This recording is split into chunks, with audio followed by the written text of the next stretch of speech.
Hello, it is me. Haha. Oh. Oh no. Hello, it is me. And suddenly a bright flash. Let there be life. Welcome. Hi everybody. We're back. On Wednesday? It's Wednesday, right? What day is it today? Do I have a phone in my pocket that might tell me that? It is Wednesday. It's 7 degrees and rainy outside, but the sun's out right now. I can see all the storm clouds though. The tree outside of my house, it's not like on my side, but it's across the road, is a maple tree of sorts, and it's like a juvenile, I guess. It's not very old. And it was a gorgeous, it went from green to like this really vibrant, bright red in the course of like 24 hours. And it stayed bright red and vibing for like a month, and now there's like 5 leaves left on it. It was very, very pretty. Oh, my phone is also dying. That's okay. That's not important. It doesn't matter. We're here. And we made it. And I fixed the counter at the bottom. Look, it's not as janky anymore. It could be more fixed.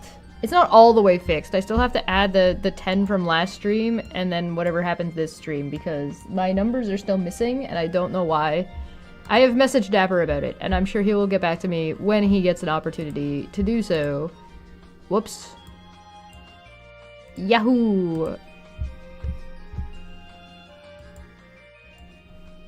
I'm gonna turn that down a little bit. It seems kind of loud. Okay, so we're on module 2 of the Harvard X AESTHINT 15 Rhetoric, the Art of Persuasive Writing and Public Speaking. So we made it to module 2. So let's get started. Let's just go. Let's just go. First impressions continued. Martin Luther King Jr.'s I Have a Dream. Now that you have learned more about rhetorical structure and style, revisit King's speech.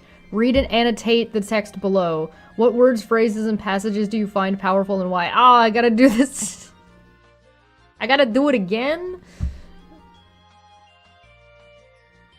Enter your comments by highlighting segments of the text. Make at least 3 observations. Once you enter an annotation, it will be saved automatically. If you hover over a highlighted segment, you will see the corresponding annotation. Be sure to scroll down within the annotation tool window to see the entire speech. Before or after you read the speech, you may wish to watch it on film. Check your local library's catalog for DVD and streaming options. You may download the PDF of Martin Luther King Jr.'s speech. In addition, you may choose to listen to the audio here. Okay.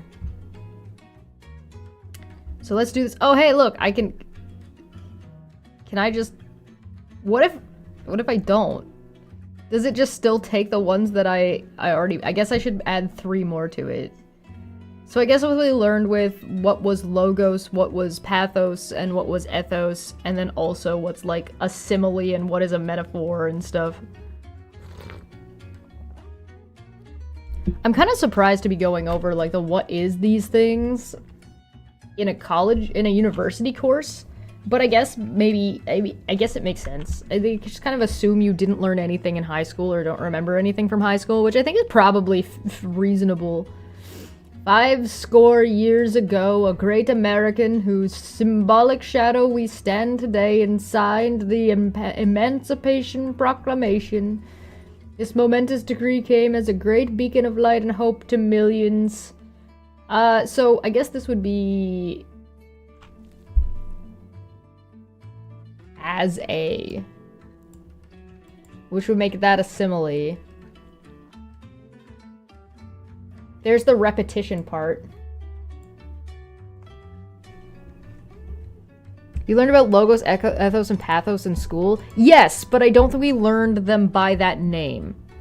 Yeah, we learned about, like, an argument from emotion, an argument... We studied this in persuasive writing in grade 12 English? Grade 11 English? It might have actually come up a little bit earlier than that. I'm trying to remember what year was the year that the teacher drew a hamburger on the They drew a burger on the board and were like, this is how you structure an essay, and it was like part of that.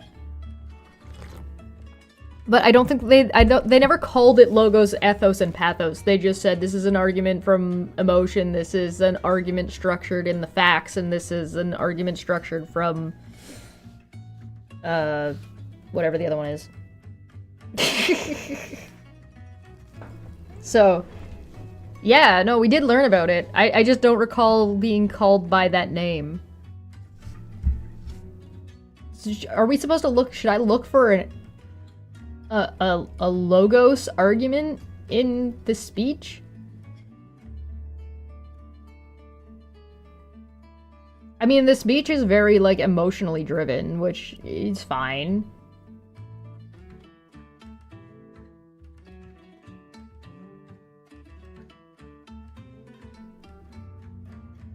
In a sense, we've come to our nation's capital to cash a check. This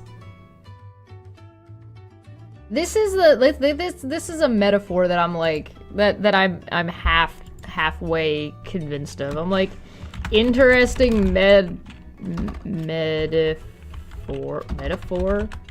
maybe weighed more at the time. Kind of odd to me. Women couldn't have bank accounts at the time of this speech? Question mark, maybe alienating? Don't mind my horrific spelling. I always just type and then go back after the fact. The reason why I do that, by the way, is like, that's a habit that I have from like back when I used to do piano. I used to do piano and I did a lot of music back in like my whole life until the end of high school. I did a lot of music. So I was like, I had classes outside of school. I had guitar classes for a year. I did piano from like the age of like probably up until just before or into junior high. Basically since I started school. I was in band. I had music class for 4 years, then I was in band, and then I was in jazz band, and I was in choir, so I was in all of the things. I was only in choir for 2 years. There's a metaphor study? Yeah, right? That's what it feels like. Go to the thrift store, see if you can get a keyboard or piano. Do you guys want to hear me play piano? I don't think you do. I don't think that's something you want to hear me do anymore. Like, I don't know about that, man. But yeah, so sight reading is something that you do and you learn about. And sight reading is basically do what you do and just keep going. Don't worry about the mistakes. So when I'm typing, I just type and then I go back and fix it. You're banned from singing? Who would do such a thing? That's horrible. I'm unbanning you officially right now. You are no longer banned from singing. Definitely get a USB keyboard for like $5. You can get like the little tiny ones. If I was gonna get a keyboard, I'd want one like at least an octave and a half. Your wife? Okay, well, alright, maybe maybe your wife has a reason. That's so mean! Go play My Beloved from Kingdom Hearts. Which one is- hold on, which one is that? Wait, I have to look that up. I have to- cause I feel like I probably know which one it is, but I need to make sure because I don't remember the names of the songs. You're my honey bunch sugar plum pumby umby umpkin. And before we get banned. Which song is this?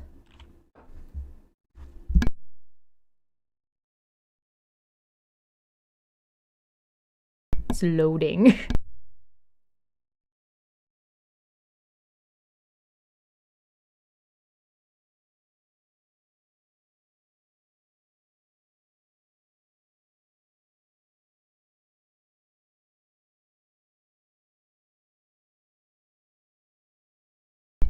It doesn't want to play. I'll try your link.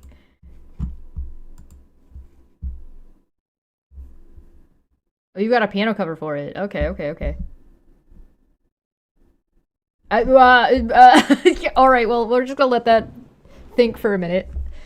It'll pop in and blow my ears out, I'm sure.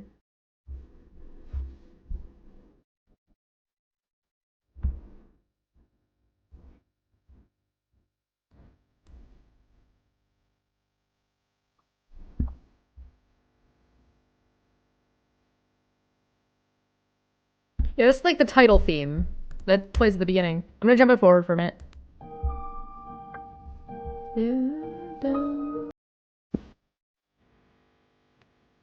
This doesn't even look like it's that hard. This seems pretty easy. Does it get crazy?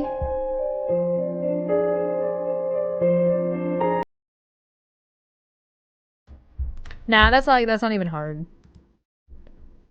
I can do that. I can do that. I'm confident. I'm at least that confident. It's been a long time since I played piano, but I'm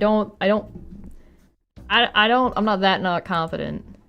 You prefer motorcycles? Oh, kids have a Yamaha for a piano. Yeah, it's a Yamaha motor. Yeah, very funny. Good joke. I like that. Kingdom Hearts is really proud of the music, and I'm not really a fan. Do you have the lyrics? I don't think there are lyrics to My Beloved. Sanctuary has lyrics. That's the...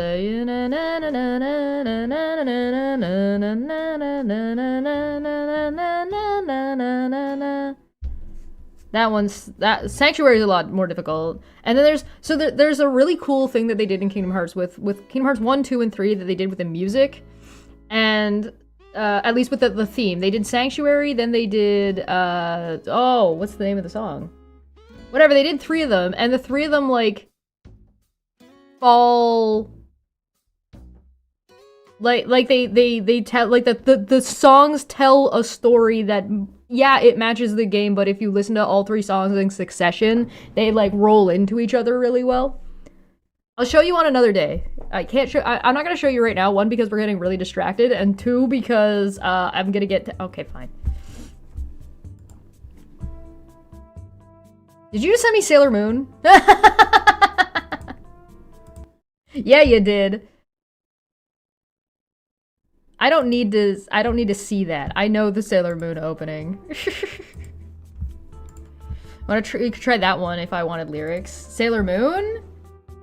Fighting evil by the moonlight. If I wanted to do one with lyrics, I might do Butterfly from Digimon. Da da da da da da da da da da da da da da da.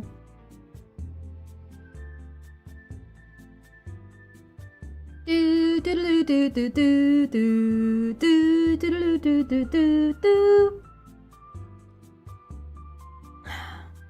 All right, I need to put 3 notes on this. What's my next note?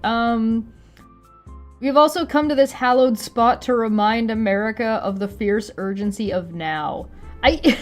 So one of the things I find amusing about, like, religious terminology...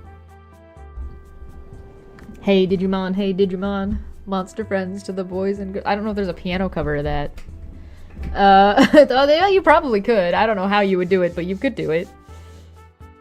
One of the things I find interesting about using, like, religious language in this, in, like, real life, for, like, real life major events, especially, like, in the year of our Lord 2025 that I'm looking at this from, I'm just, like, I play too much Dungeons and Dragons, and so I'm out here with my Dungeons and Dragons brain being like, hallowed ground? You mean unhallowed ground? Because I literally had my character go outside of town and, like, desecrate a spot in the woods so I could cast the so I could cast Word of Recall.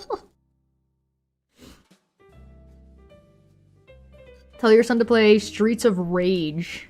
Oh. One music that I heard from my video game son has is a playlist of music from video games he listens to. Yeah, no, absolutely. No, video game music is rad. So, like, the Doom music, McFadden, the Doom music is amazing.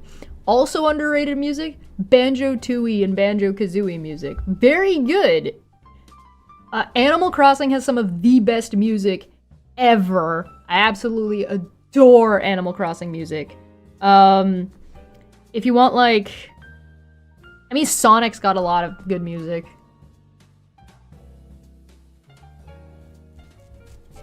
He's a Nintendo aficionado, but open to other consoles. Has he tried Steam? McGordon. I said McFadden. Sorry, McGordon. Yeah, what the hell? Poor McGordon, man. Acoustic banjo music? Yeah, acoustic banjo music is great. Alright, time to engage or take the tranquilizing drug of gradualism. Now is the time to make real promises of democracy. Now is the time. This is the repetitive thing. Now is the time, now is the time, now is the time. Now is the time. What was it called? Rapiditio?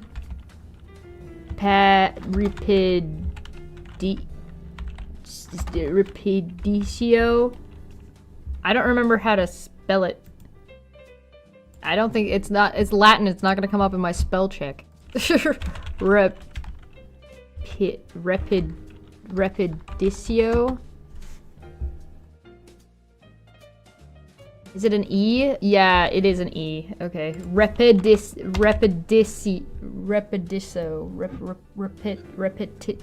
Oh, it's also a T. That's a T there too. R-E-P-E-T-I-T-I.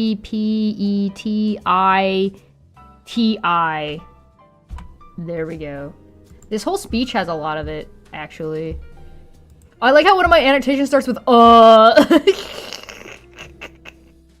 Why? Why am I like this? Why am I tranquilizing you? Man, I don't know. I did like the Flock of Seagulls is fun. Flock of Seagulls did they used Iran for the opening of an anime called The Zodiac Knights, which got a re-release and did not use the same opening music.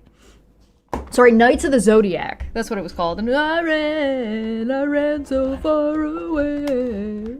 Couldn't get away. This is your favorite color of the cover of the Sailor Moon theme? Oh, this guy! I don't remember what was he playing on? A violin, right? That's great. That's awesome. Hello, welcome! Alright, I need one more annotation. I am not unmindful that some of you have come here out of great trials and tribulations. Some of you have come... Some of the continue to... That's kind of going into, like, the counterpoints, but... And, like, this whole thing is just, like, all of this is just repetition. There is a ton. What was it? R-E-P-E-T-I-T-O-T-I-O.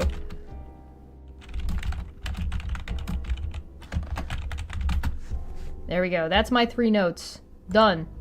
I'm done. I did it. I made 3 notes. Go away! A local band around here did a metal cover of Iran. Oh, that's fun. Clicked on the live and I was like, who asked for this class to be covered? The English, this one? The Rhetoric one? You mean this class that we're doing right now? It was like a group decision. We picked this one and we picked, anatomy, but I'm not confident that I can. I was being overconfident when I thought I could do both at the same time, and I am no longer confident that I can do both at the same time. Alright, Martin Luther King Jr., the speaker. The Reverend Dr. Martin Luther King Jr. was an activist and Baptist minister best known for his leadership during the American Civil Rights Movement. He took on an early role starting with the 1955 Montgomery bus riot, a fierce advocate for racial and economic justice through nonviolent resistance. Dr. King helped to organize pivotal civil rights protests, including the March from Selma to Montgomery and the 1963 March on Washington, where he delivered his now famous I Have a Dream speech. Born on January 15th, 1929, King showed remarkable oratorical talent early in life, joining his high school debate team and won prizes in oratorical contests. A brilliant student, he entered Morehouse College at the age of 15, and he studied divinity at Corsier I don't know if that's how that's pronounced. Crozer? Crozer? Theological Seminary, and received his PhD in theology from Boston University in 1955. He guest pastored at different Boston congregations during this time and often met with other ministers to work on sermons and discuss contemporary social issues. Although King displayed an innate talent for oratory, he also recognized the importance of its formal study. This led him to take courses in preaching every semester during his 3 years at the seminary, which I'm not going to try to pronounce again. By the time of the 1963 March on Washington, King had garnered a national reputation for his work organizing nonviolent protests against voting restrictions, lack of economic opportunity, and racial segregation. As the leader of the South Christian Leadership Conference, he called attention to the indignities suffered by the African Americans in the United States in general and the Jim Crow South in particular. He received the Nobel Peace Prize in 1964 for his nonviolent approach to racial justice, an approach he later applied to anti-Vietnam War activism and the broad movement aimed at economic justice for all Americans. He was assassinated on April 4th, 1968, leaving behind an international civil rights legacy. The speech, I quote, "I am happy to join with you today in what will go down as the greatest demonstration for freedom in the history of our nation." So begins Reverend Dr. Martin Luther King Jr.'s now famous I Have a Dream speech delivered on August 28, 1963.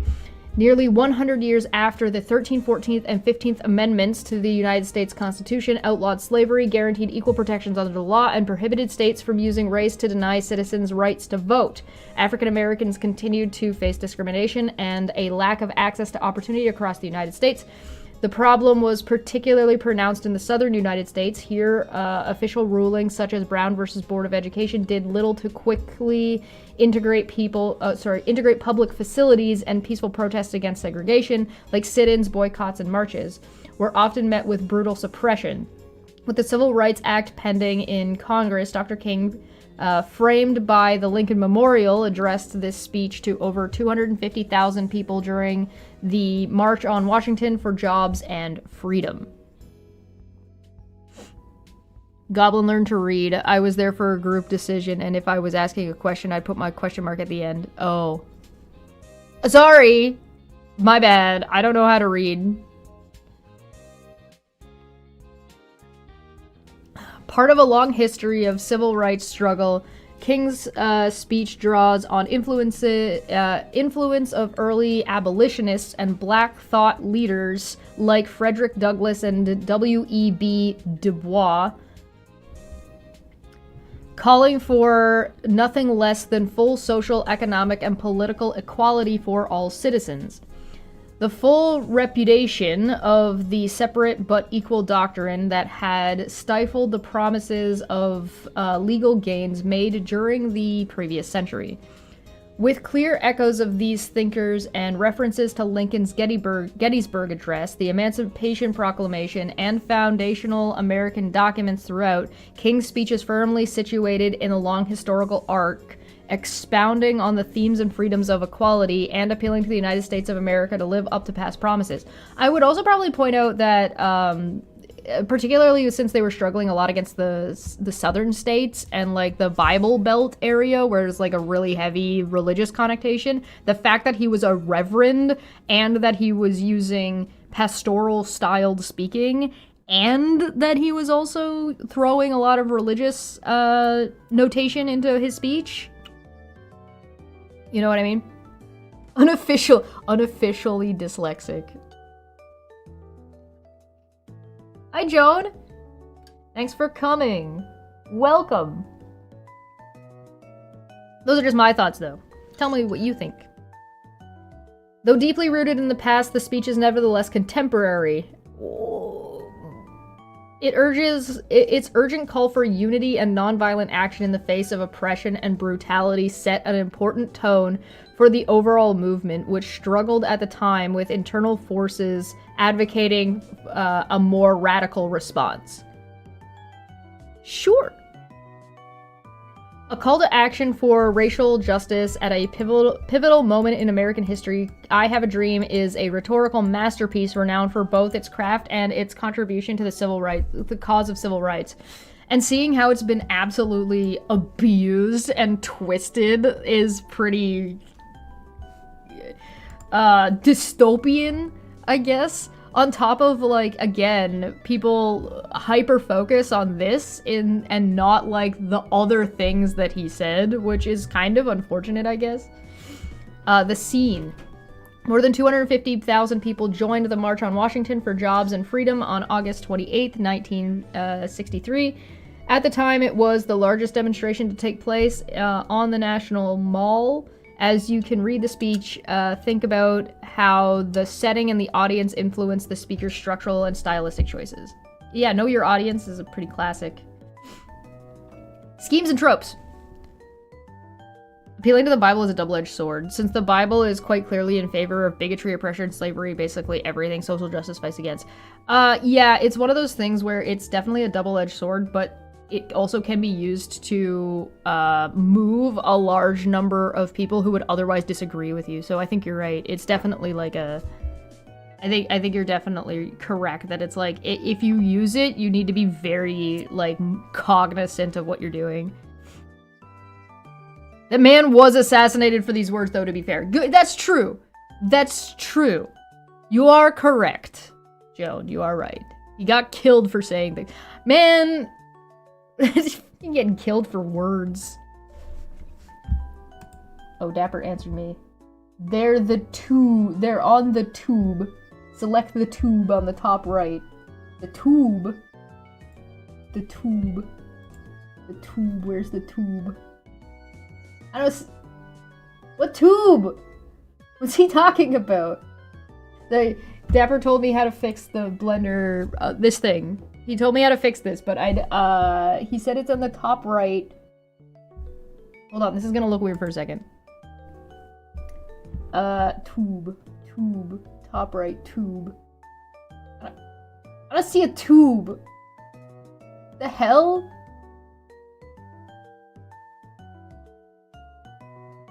New layer, active workspace, new scene, active work, no. What tube? What is he talking about? Oh, this tube! This tube? Maybe it's that tube. Hold on, maybe I found it. Maybe I found it! Oh, please hold. Did I close Discord? Oh, I did. I did that thing. What was it? Oh. That's funny. Teehee. Select tube on the top right from the top list. Oh, wait, what? They're on the tube. Select the tube from the top right list. Ah! Ah! It literally says the word tube.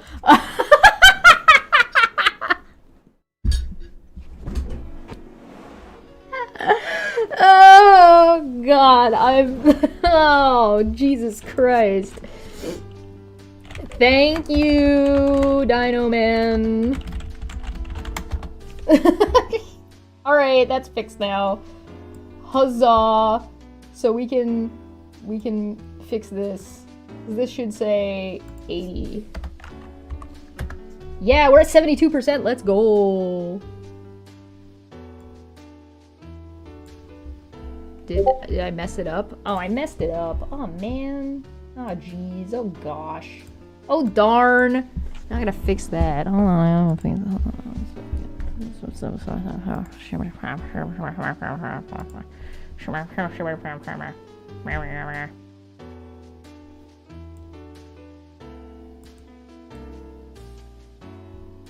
Oh, man.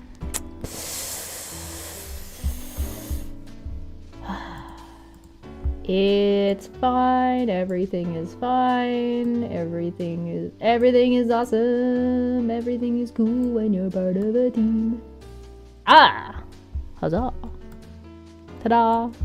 Good enough. We did it.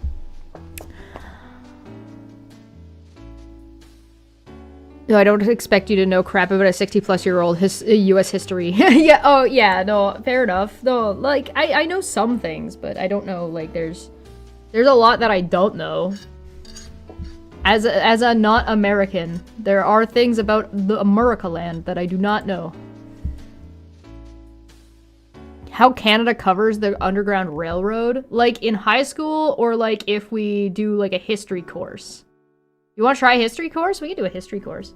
We could do one from the University of Toronto. We can see if we can find one.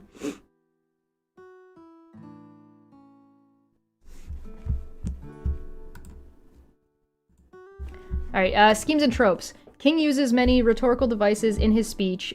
We will be studying many such devices in the course, beginning with the schemes and tropes listed below. These and other terms are listed in the glossary. Oh, they have a glossary.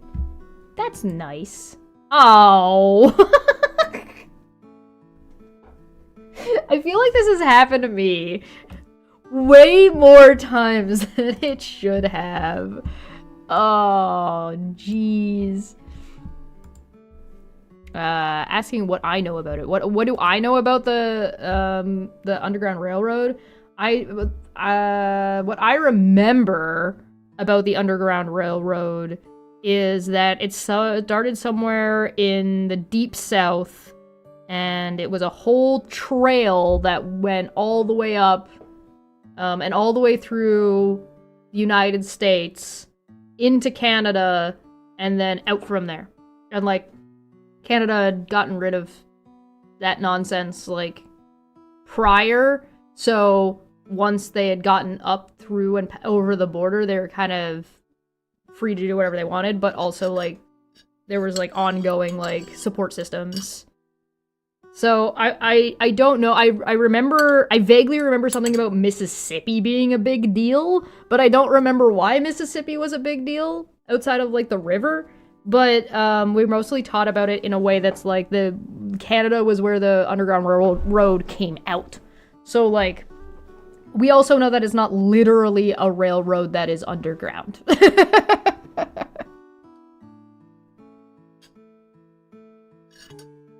Ugh.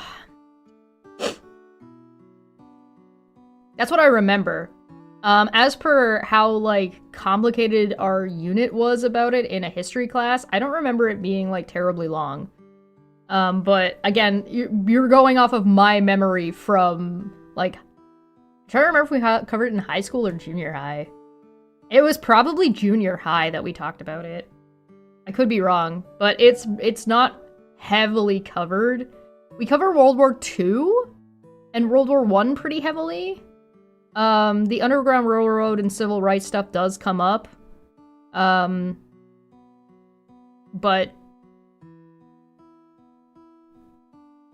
the average American couldn't tell you that much. Oh.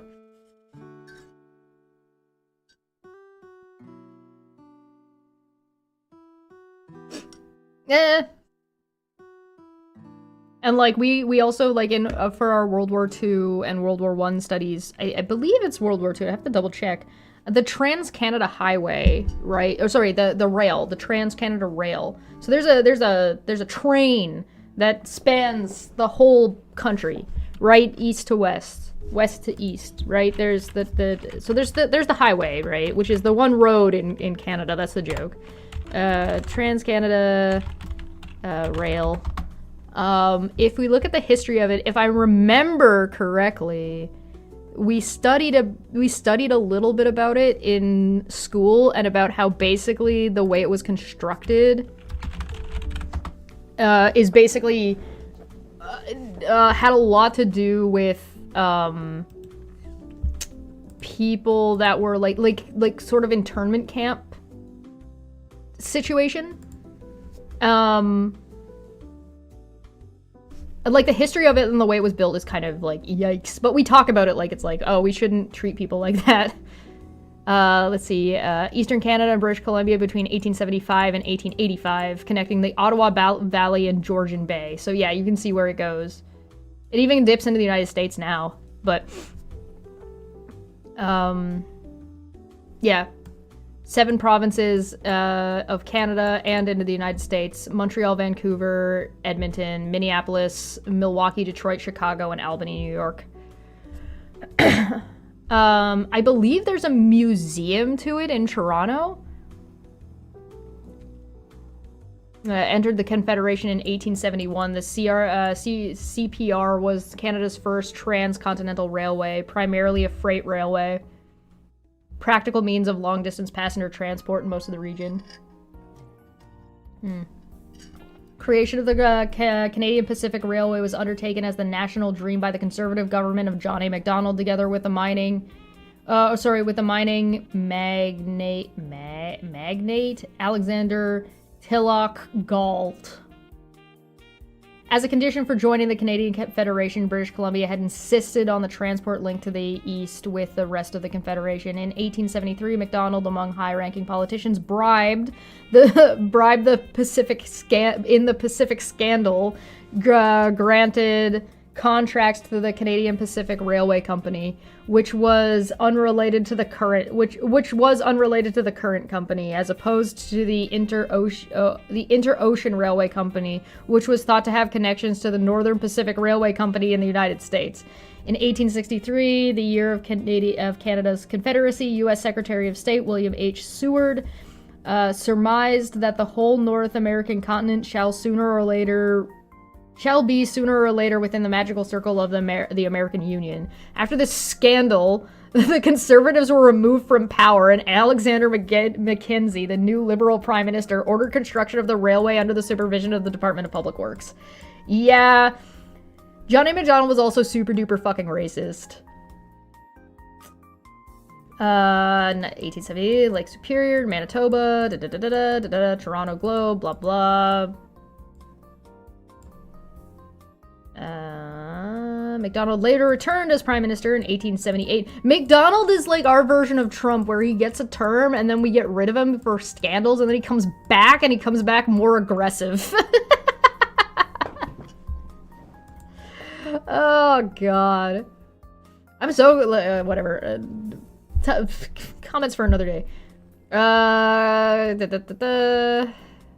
Building the railway. Here we go. Ottawa River.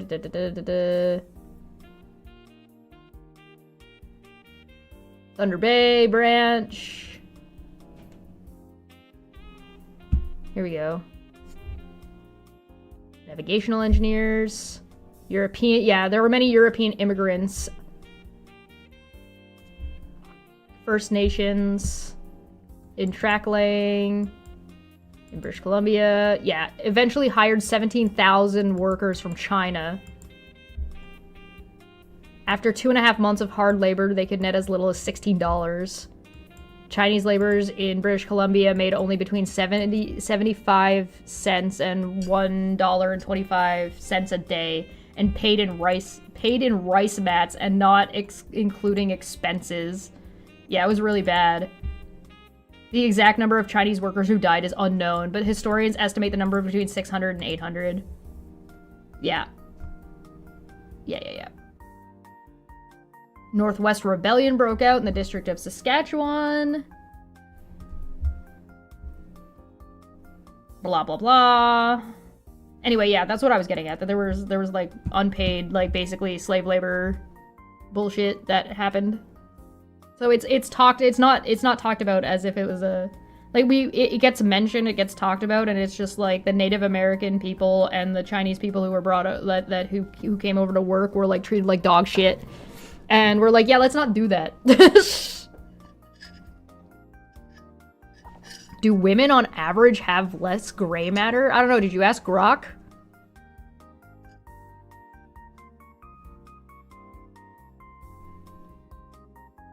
Yeah, Western labor in the United States. Oh, was it similar?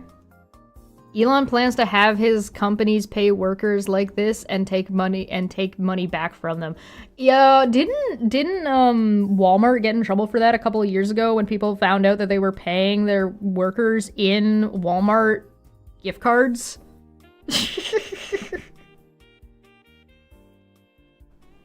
Yeah, it's really bad. It's really bad, and Elon's a piece of shit. I mean, I don't know what else to tell you. Elon is literally a piece of garbage. His money is worth less than the dirt on the ground. Money that isn't moving and isn't doing anything is worthless. Oh, is Grok gone? Did they kill Grok finally? We love the company. The company. The company.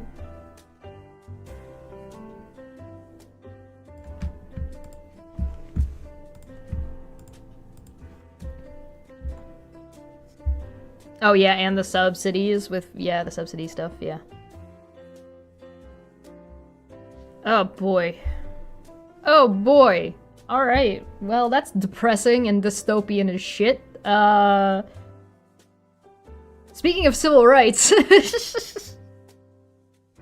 you guys remember the 1% rally thing that happened in like, when was that? 2000 and something or another? Before Kofefe? The before times?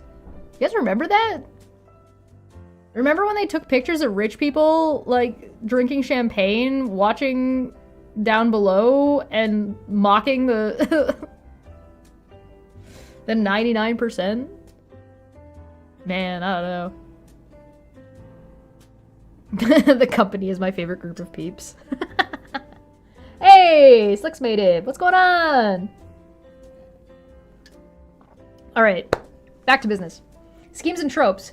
King uses many rhetorical devices in his speech. We will be studying many such devices. Oh, right, I got excited about the glossary, and then the glossary didn't work. Ugh. Which you may access through the glossary tab at the top of each page. The definitions will also be linked throughout. Trope. Recall from Module 1 that in the study of rhetoric, tropes are any sort of figurative or evocative language. Here are two types of tropes Dr. King uses in his speech. I'm so fucking internet brain rotted that I hear tropes and I immediately think of like TV tropes, like the website. And I'm like, oh, you mean like the Worf effect? And like, and like the Lancer and like, yo. Yo, welcome.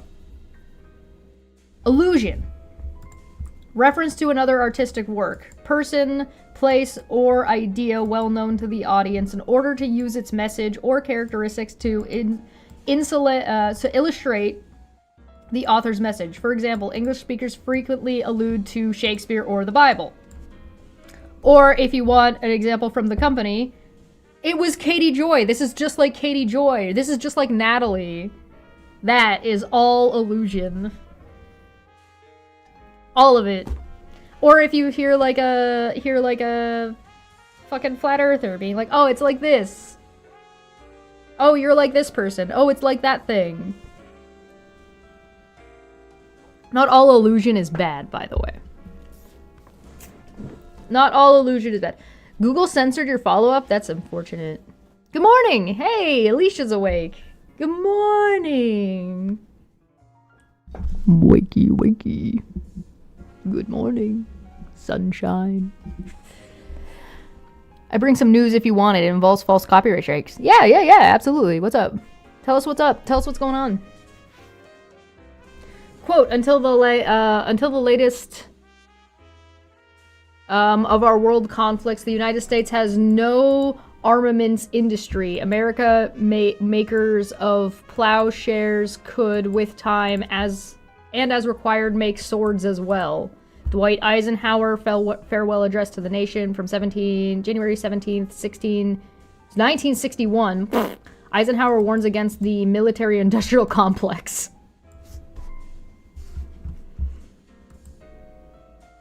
Oh, does he? Does he do that?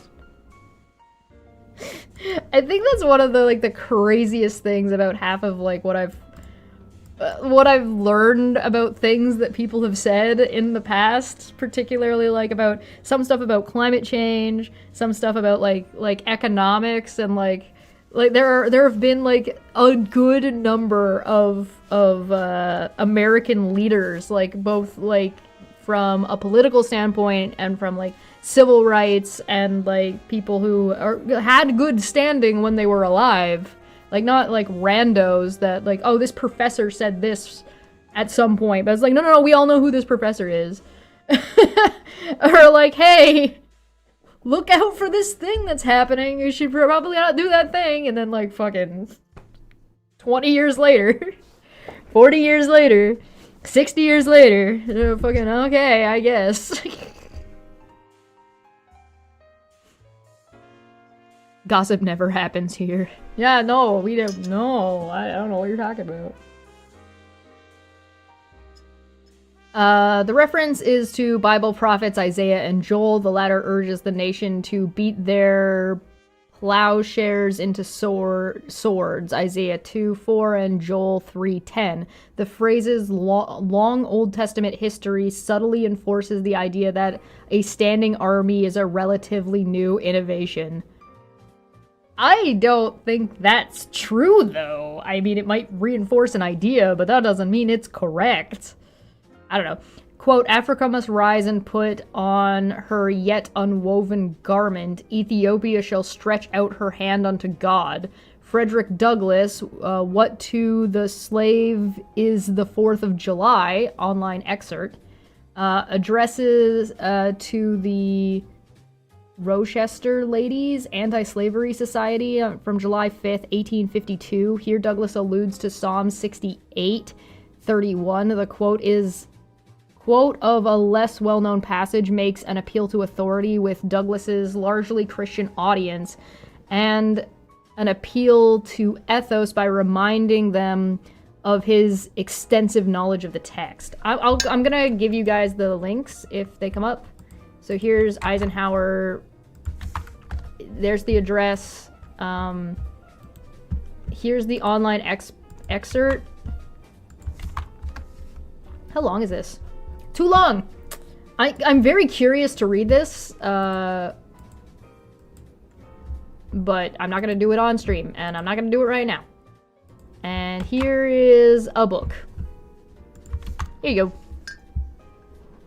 Talking about companies that profit from war. Oh, man. Oh, man. Shinra, is that you? Metaphor.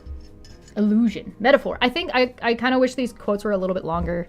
Gave me a little bit more context, but maybe these are things that are well known to Americans. Like, and if there are Americans in the audience, do you guys, is this something that like comes up regularly? Like, do you guys read these speeches in high school or in classes? Is that common? Because I don't recognize these speeches. I don't know who this is. I don't know who Frederick Douglass is. I recognize him. Like, I feel like I've seen this guy's picture, but I wouldn't like name him off the top of my head.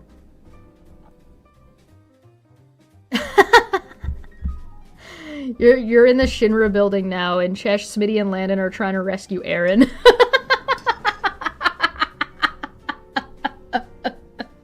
That's very funny. Alright, metaphor. The use of a word or phrase to symbolically represent another word or concept in order to highlight the similarities between them. Vivid images and apt analogies help capture an audience's attention and imagination, but they can also make subtle suggestions. Quote, I assume unhesitatingly the leadership of a great army of our people dedicated to a disciplined attack upon our common problems. Franklin D. Roosevelt, inaugural address, March 4th, 1933, likening overcoming the challenges of the Great Depression with fighting a war, with himself leading the people, his army into battle. The martial metaphor suggests strength. I mean, this might be interesting to go back and look at, like, maybe some of Trump's speeches and maybe some of, like, Carney's speeches and see, like, if we can pick out some of this stuff.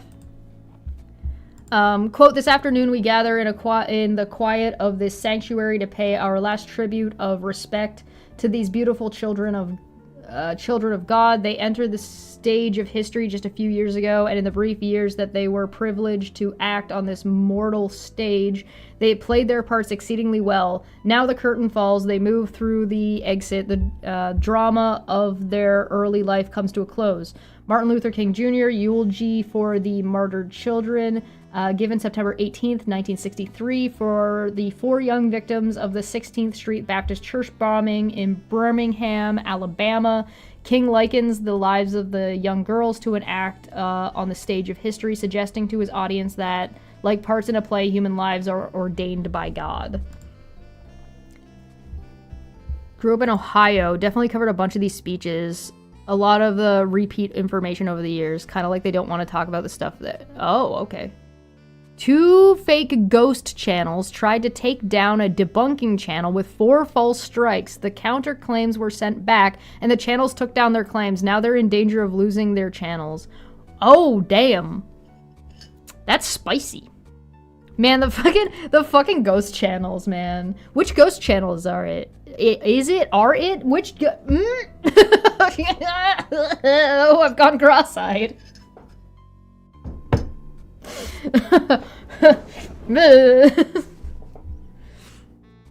Damn, God is responsible for that? What a dick. Yeah, I know, right? Grew up in a... I read that part. No, we get this in university courses. Oh, okay. Okay, well, this is a university course, so that tracks. In the past, extant companies changed their lines to manufacturing implements of war, arms, ammo, vehicles, ordnance, etc. But now war is so profitable, the manufacturer of war keep the defense industry. Yeah, I mean, we've talked a little bit about the military-industrial complex in the United States and how Trump super-duper undermined it when he said, oh, we're still going to make stuff for everybody. We're just going to make it functionally worse than whatever we're making for ourselves, so nobody can ever beat us at war. As if that's how that works. That's not how that works, by the way. If you don't believe me, you can take a look at Russia versus Ukraine, and if you also still don't believe me about that, you can go ahead and take a look at the United States versus Vietnam.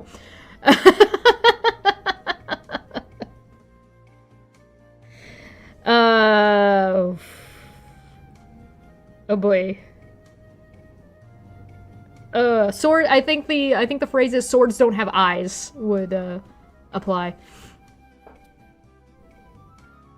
Which ghost channels is they? Yeah, I need to know. Yeah, there was especially during World War II, there was a lot of factories that switched up from making like things like cars and whatever the fuck they were making into making. That happened in Canada as well. That if I'm not mistaken, if I'm remembering correctly, that really bolstered the women's suffraging or women's suffrage, because like women took on a bunch of the jobs that only men were allowed to do before. There's a state mandate for things that have to be covered. Also grew up in Ohio. Oh, cool. Swords don't have eyes. Somebody never watched Thundercats. You mean somebody never watched Dave the Barbarian? The sword in Dave the Barbarian Lulu also has a face and eyes. Ghost Club Paranormal was the one they tried to take down. Beardo gets scared. Beardo does so much for people and charities. Oh, okay. Oh, they tried to take... Okay. Ghost Club Paranormal tried to take down Beardo. Okay. Let me look at Ghost Club Paranormal. I just want to see if I know which one this is. My roommates like watching silly ghost nonsense. No, I don't think so. 102k subs though. Interesting.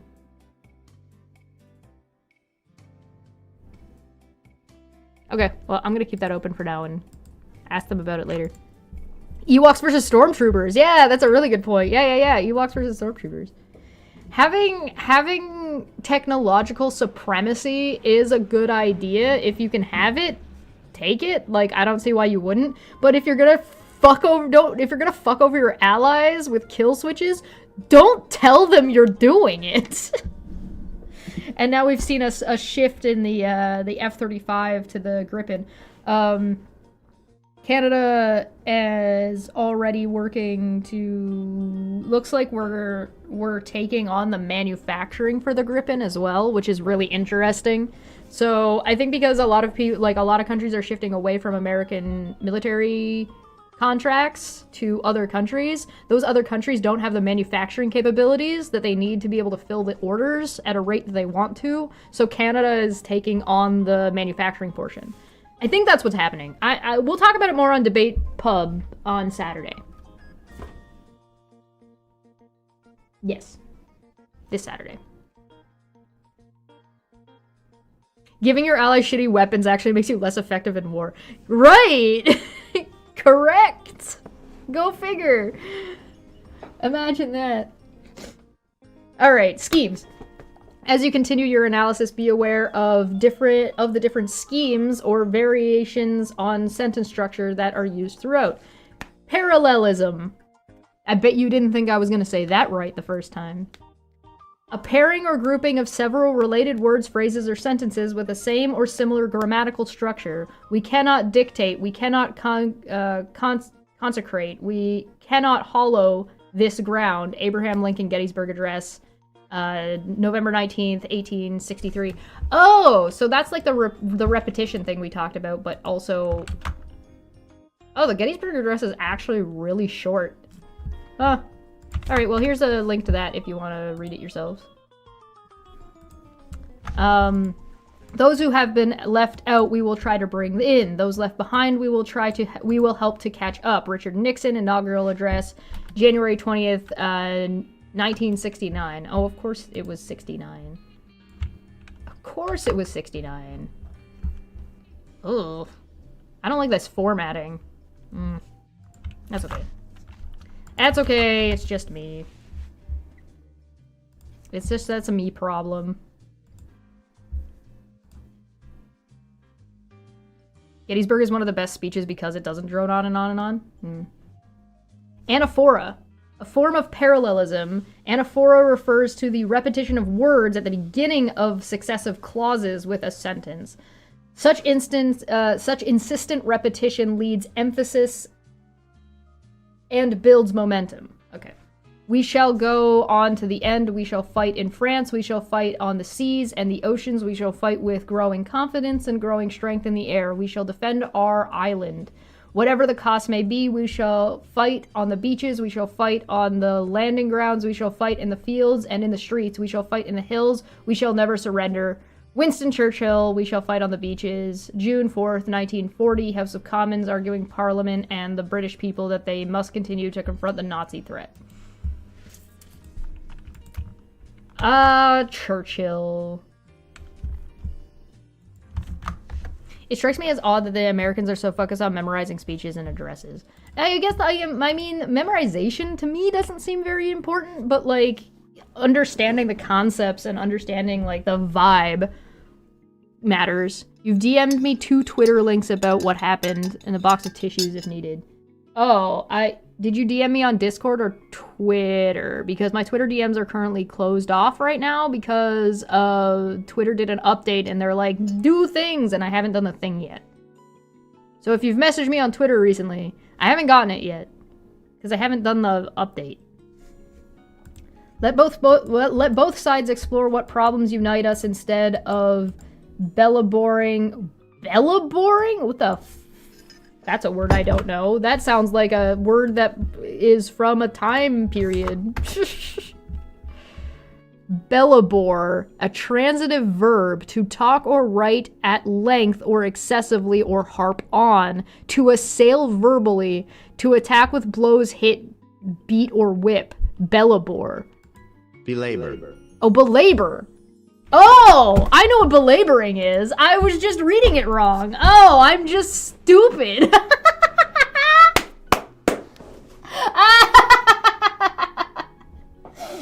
Oh my god.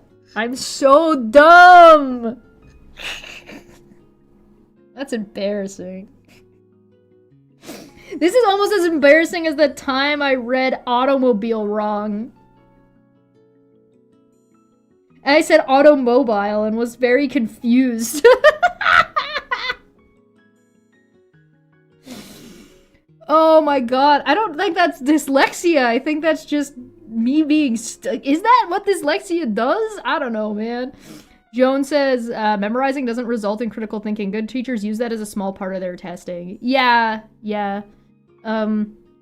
Memorizing is the opposite of critical thinking. Memorizing is just about being able to remember what it is and then regurgitating it with no bothering to understand what any of it means.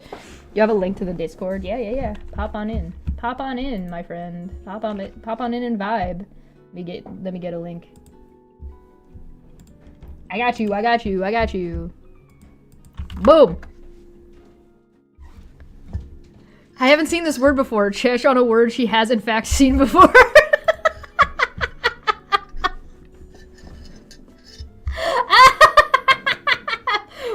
Fuck!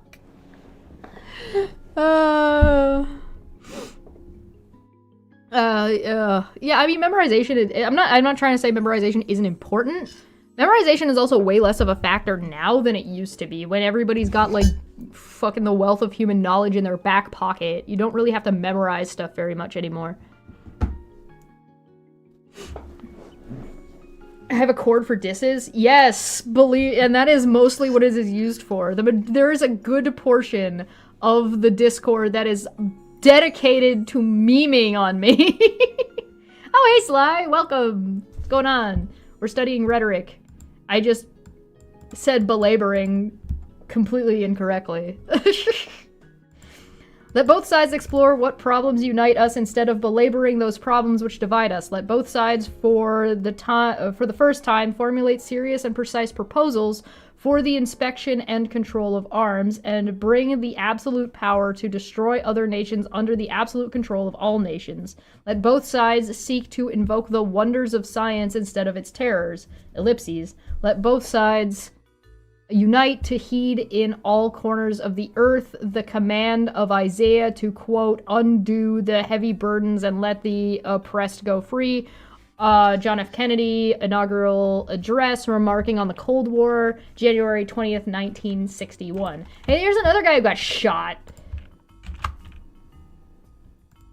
I couldn't tell you what year JFK got shot. I can simply tell you that I learned that JFK was assassinated. That's like what year it happened in.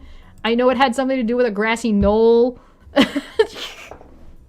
I think that's mostly because of memes, though, not because of, like, the conspiracy stuff, not because of, like, the actual history of it.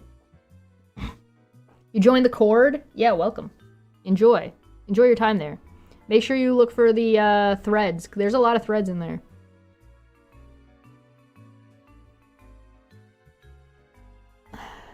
Like, I know I read something about that in this book at roughly that place in that book. Let me look it up into dots right there. I do know roughly what it's supposed to say. Yeah, it's not, like, exact memorization anymore. Hey, Letty, what's going on? Welcome. Yeah, there's a 10-minute wait period because, like, trolls. Troll spam joining nonsense, bots. What about the mystery JFK of the barbecue lid? The barbecue lid is one of my favorite freaking quotes. I love that. Because it's just so arbitrary and random. Patterns of sound. Writing and speaking means paying special attention to sound, cadence, and rhythm of words and phrases. These elements can imbue feeling and create shades of meaning in language. Here are some techniques writers and speakers use for this purpose. Alliteration. Repetition of consonant sounds, especially at the beginning of phrases. The vitality of language lies in its ability to limn the actual, imagine the impossible, lives of its speakers, readers, and writers. Toni Morrison, Nobel Lecture, 1993. Repetition of the L sound. Language lies in its ability to limn the actual, imagined, and possible lives of its speakers, readers, and writers. The vitality of language. La la la la la la la la la. There you go. There's a link to that one if you want to read that one. Assonance. Repetition of vowel sounds. Why is mob murder permitted by a Christian nation? What is the cause of this awful slaughter? The question is answered almost daily. Always the same shameless falsehood. Ida B. Wells lynching, our national crime, addressed to the conference in 1909. Here is the link. The awe sound in awful, slaughter, echo a cry of pain. The long A sound in daily, same, shameless. Feel drawn out and weary, lamenting the violence and the injustice that has been perpetuated for so long. And this is the trouble with, like, this is a thing, when you're reading out loud is also different from when you've written a speech and you're giving the speech, as well as if you're just reading something. Sometimes reading something out loud is a little bit more important to understand what they're actually trying to say, and sometimes you have to read it more than once. Yeah, I don't know why Discord is asking you to do that. If Discord is asking you to do that, maybe, I don't know. I don't know what to tell you. That's wacky. Discord shouldn't be doing that.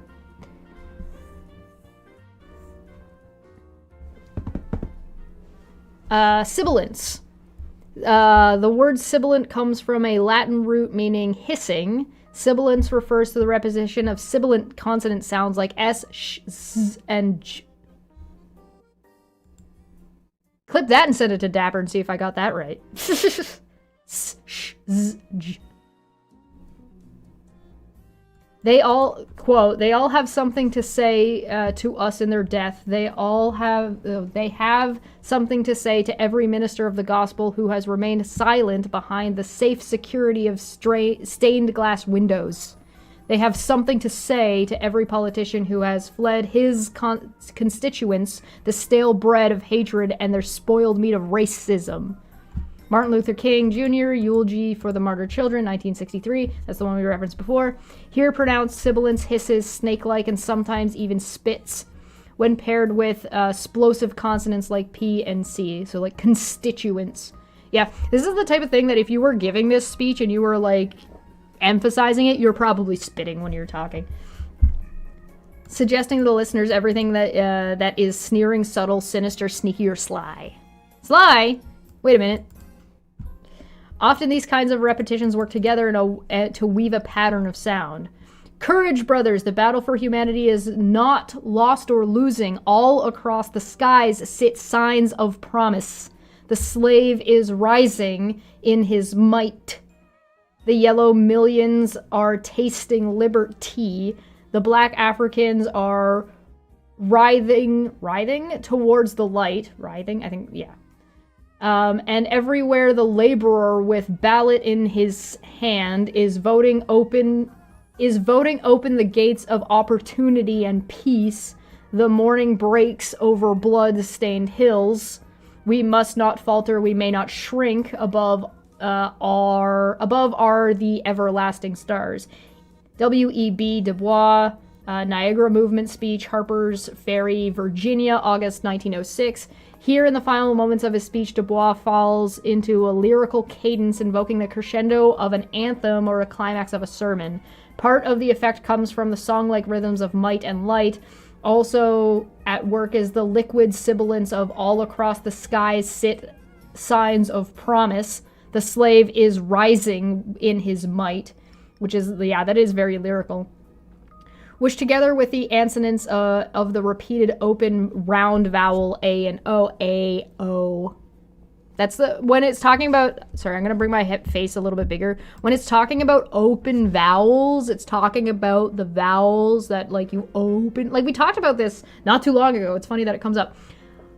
That ones that are opening your mouth, right? Like if you say A, or you're saying ah, your ah is open, right? O.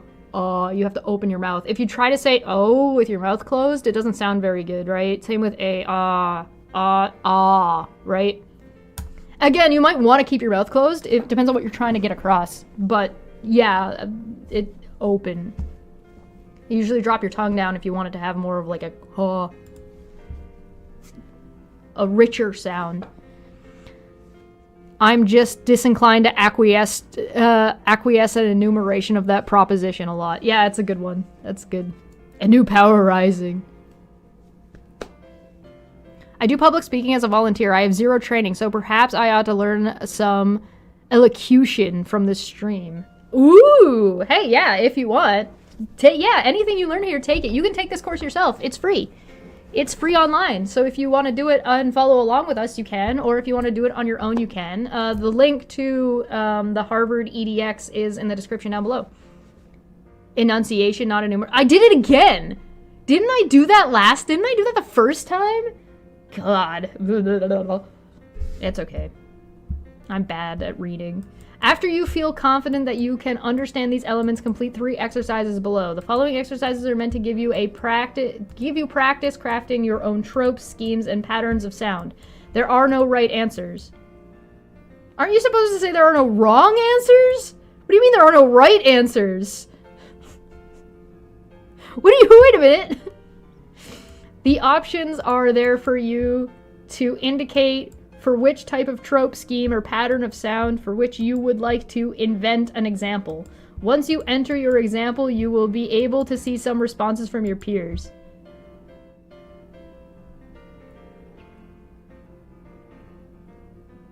How did you read that wrong? Man, I don't know. I don't know. Don't blame our president. I don't blame our president at all. I really don't. The reason I don't blame our president is because America has gone to sleep. Here is the link. In before Chesh steals my line. I was literally gonna copy and paste it. How did you know? How could you catch me before I did it? How could there? I feel like Eminem needs to be one of the things that's studied.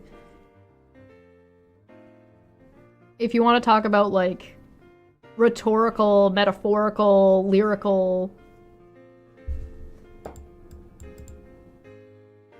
Anyway, the quote contains an example of sibilance, metaphor, allusion, alliteration. Okay, it's not alliteration, I don't think. Allusion is... I'm gonna go with metaphor, because it's like, America isn't literally sleeping. And it's not a sibilance, I don't think. Yeah. Yay, we did it. Alright, question 2. We are a bunch of Rip Van Winkles.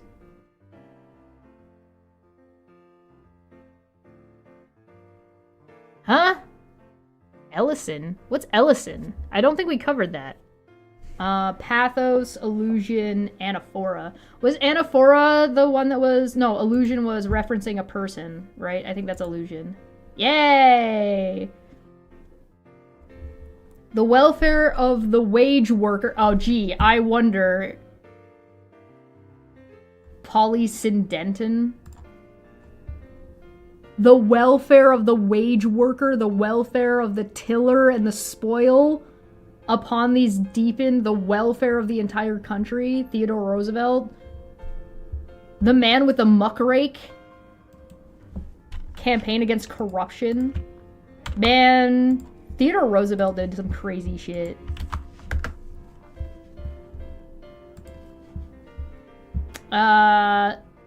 Sibilance, parallelism. It's not parallelism.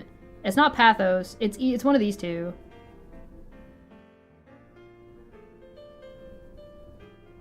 Sibilance... Wait, hold on. Let me double check what sibilance is. Quality or state of being. Sibilant. Oh, thanks. Oh, that's the sounds, right? That's the S sounds. That's right. Right. It's not that. I think it's polydentin. Go. No! W isn't in the S sounds. I failed. I got it wrong. I don't know what this one's supposed to be. I guess it's parallelism. Oh well, I got this one wrong. I finally got one wrong. Legit. Their right to live in peace. Their right to be treated with dignity. Oh, Slicks, I got your thing. I'll take a look at it later. Or do I need to look at it right now? Their right to be treated with dignity, their right to equality and opportunity, their right to be educated. Address the United Nations Youth Assembly. What year was this? 2013. It's kind of cool that some of these are more recent.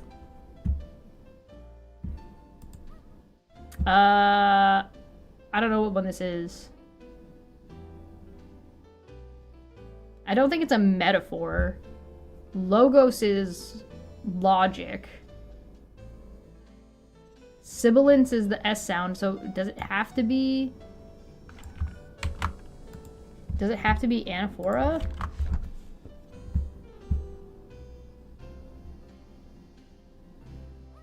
Repetition at the beginning of a sentence. Yeah, it's anaphora. Yeah! I want to see what the answer was in this. What was... Oh, show me the answer. Oh, it's parallelism. Really? Alright. Hey, this one's back again. The welfare of the wage worker. Materially, we must strive to secure a broader economic opportunity for all men, so that each shall have a better chance to show the stuff of which he is made.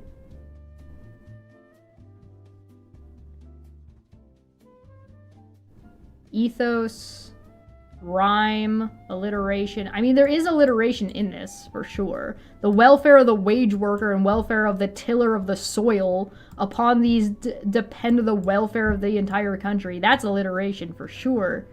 Materially, we must strive to secure a broader economic opportunity for all men. But the alliteration stops halfway.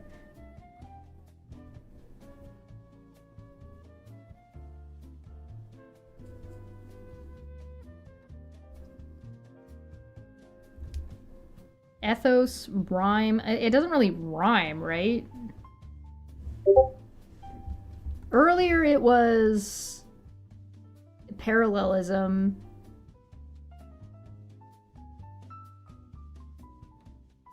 I mean, this is kind of ethos.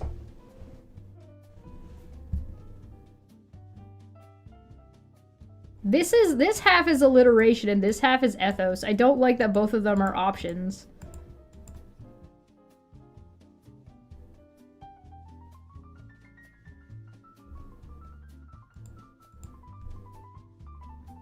I don't think it's a metaphor, because it's like material we must strive to secure broader economic opportunities. That's not metaphorical, that's literal. Guys, which ones do you think it is? I don't know. It's ungraded, so we don't have to worry about getting it wrong, but... Ugh. Send me 2 links to look at later. Yeah, no worries. Yeah, if you want to post it in the Discord, there is, like, for Dumbfuck Friday, there is a whole thread for Dumbfuck Friday, if you want to post it in there, or if you want it to be, like, more of a discussion topic. Yeah. You think it's ethos? That's what I'm thinking. Because the alliteration stops halfway through. So, because the alliteration stops halfway through, it's using the alliteration to do ethos, right?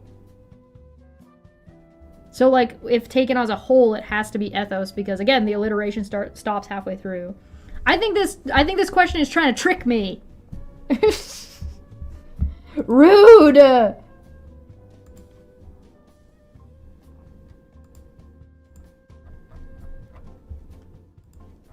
I don't like it. Why are you trying to trick me, question? There's multiple ways to answer and all of them are wrong. Oh yeah, that's right. All of the answers are wrong. Remember it told us earlier. Look! Incorrect!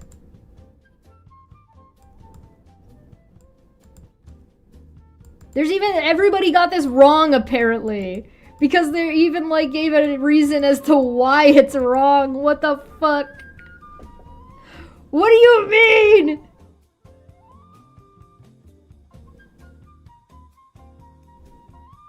So, it's saying, like, it's true that it's ethos, but it doesn't count because we say so. Why does it matter if the ethos has to do with the character, the speaker, or the writer, and not for others? Why does that matter? It's still ethos.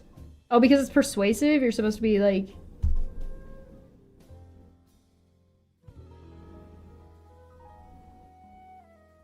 It can't be. It can't be alliteration. Son of a bitch!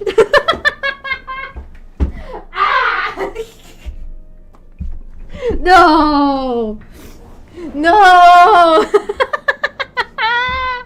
Unreal! You fucking suck!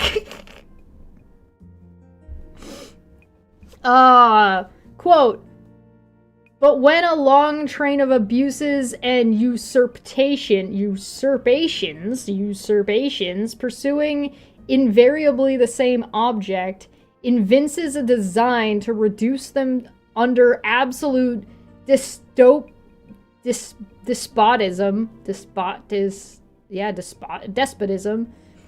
it is their right, it is their duty to throw off such government and to provide new guards for their future security, such has been the patient sufferance of these colonies, and such is now the necessity which constrains them to alter their former systems of government. You would never hear the Trump administration speak in this this level in any way. Thomas Jefferson, in collaboration with John Adams, Benjamin Franklin, Thomas Jefferson, Roger Sherman, and Robert Livingston, July 4th, 1776, United States Declaration of Independence. My brother, Thomas Jefferson, was in collaboration with Thomas Jefferson? I guess. Because there's no right answers. Question is it contains an example? No, it is. Look at the answer. Yes, the W sound in the first sentence and the M and N sounds in the second are alliterative, lending a satisfying musicality to Roosevelt's sentences. And the sentence of closure completeness for the second sentence as it repeats the same initial sounds as the first. You can also hear assonance in the A, E, A, and O sound. It is saying this entire segment is all alliteration. This is M. Oh, M, M, M, N, M and N. Oh, I gotta start counting letters at this point. All right, what this quote contains what? Man, I can barely read this quote. This is old timey.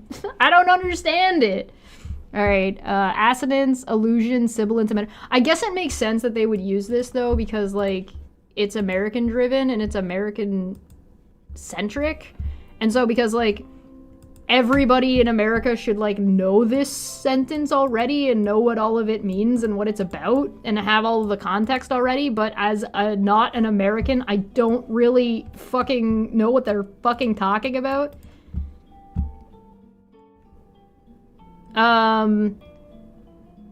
First off, it starts with but.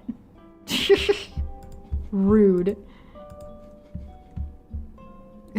Trump be like the train bigly hurting people does big things, gotta help the colonies, gotta help. But when a long train of abuses, and he thinks it's a literal train, not like a train as in like things in succession. He did language in college? Well, give it to him. See if he can do it. I haven't done language since college that I dropped out of. But when a long train of abuses and usurpations, again, there's also like a struggle here when it comes to the reading of versus the speaking of, which I talked about earlier. When a long train of abuses and usurpations pursuing invariably the same object, you sound, evinces a design to reduce them under absolute despotism. It is their right, it is their duty, repeat, to throw off such government and to provide new guards for their future security, such has been the patient sufferance of these colonies, and such is now the necessity which constrains them to alter their former systems of government. I mean, there's metaphor in here, right?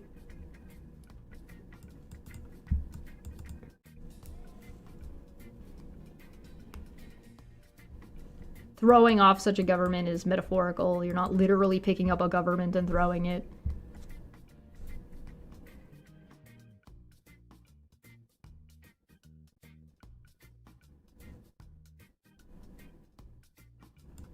It's not a literal train.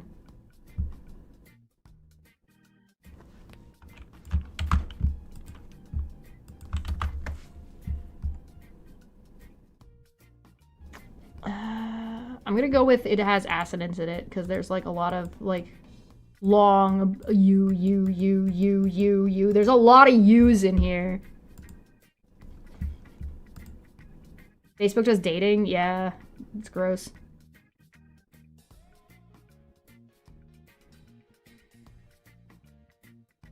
Chesh makes fun of Americans for being undereducated. Also, Chesh struggles to read fairly basic words. Yes! Yes! I don't think I made fun of Americans for being undereducated today. Is there sibilance in this?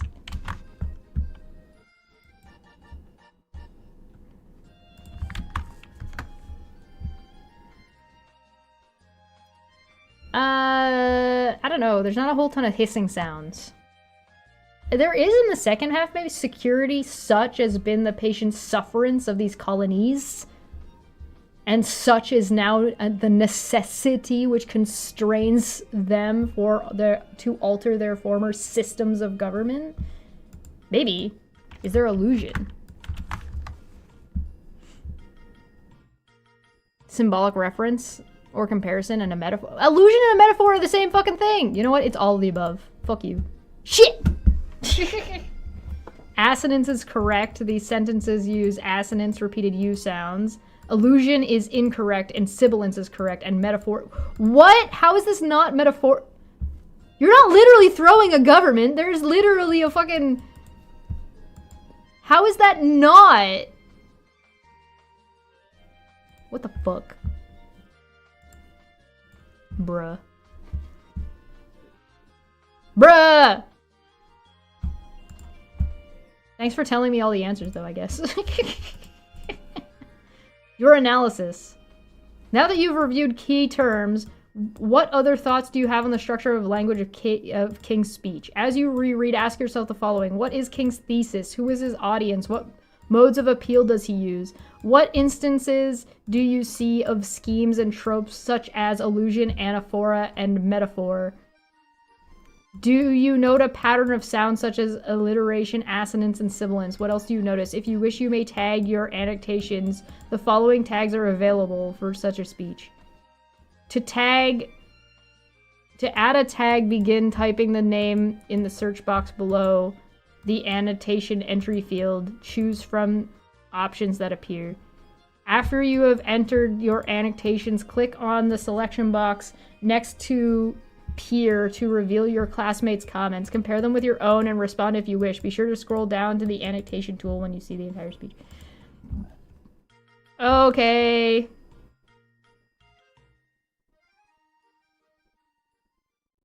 Drink when Chesh puts a C in annotation? Am I saying annexation? You know, one of the words that I used to say wrong all the time was exclamation mark. I still struggle with it. I used to call it an what was it? An explanation mark. Like it explained something. But it was just wrong for like ever. It's exclamation because you're exclaiming. And it's not like I didn't understand. I knew what it was. I just said it wrong for years. Years! It had been years. Alright, so let's, I guess, annotate some of this.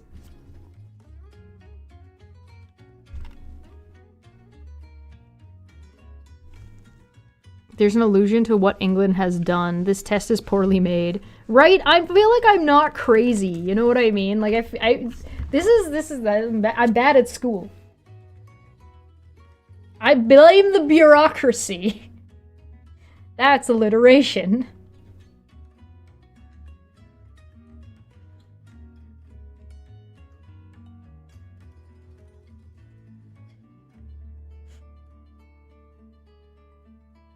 I'm happy to join you today in what will go down in history as the greatest demonstration for freedom in the history of our nation. 50 years ago, I feel like this is referencing, yeah, this whole thing is like a reference to fucking Lincoln, right?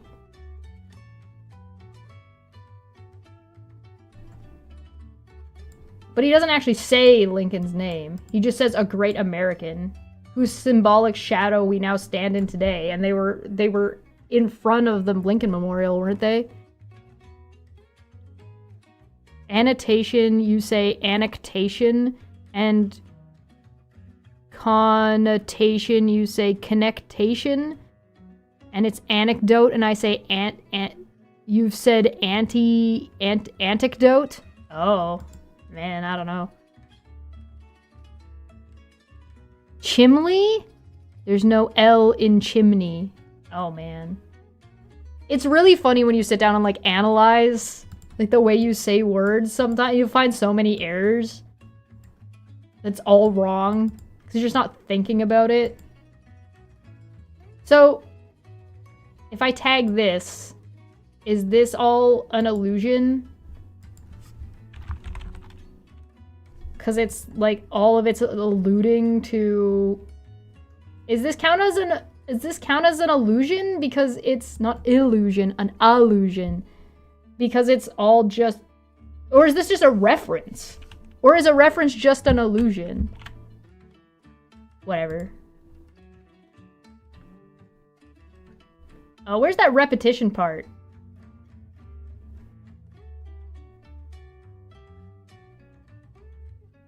I mean, there's this. Can I just edit?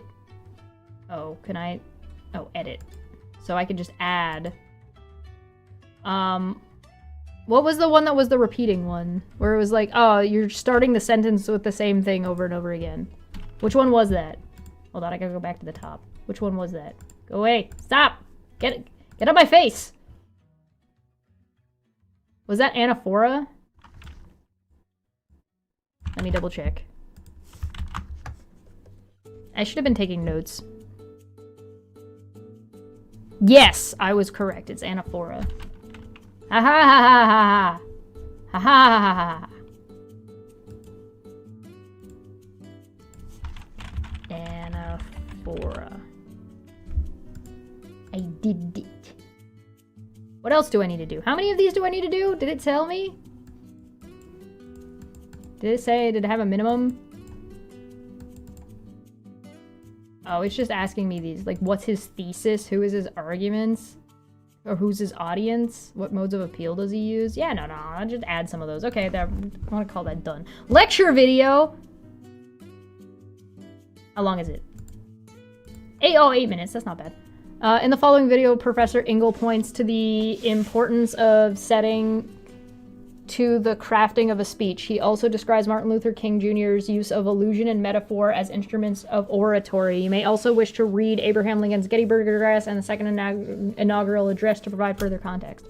No, I'm not going to do that. We're going to watch this, but I'm going to go and get more tea first. So we will be right back in like 5 minutes because I need to stretch. I lifted weights. I did workout stuffs yesterday, and my whole body is now very sore. So I'm going to stretch and get more tea, and I will be right back.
Hello, I've returned.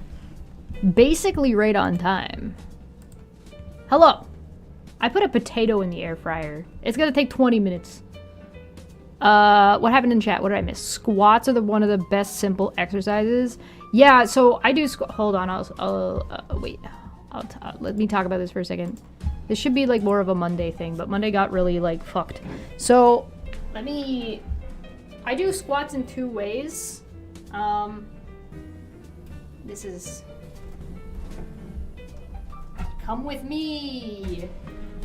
Hello, this is the rest of my room. I do squats in 2 ways. One is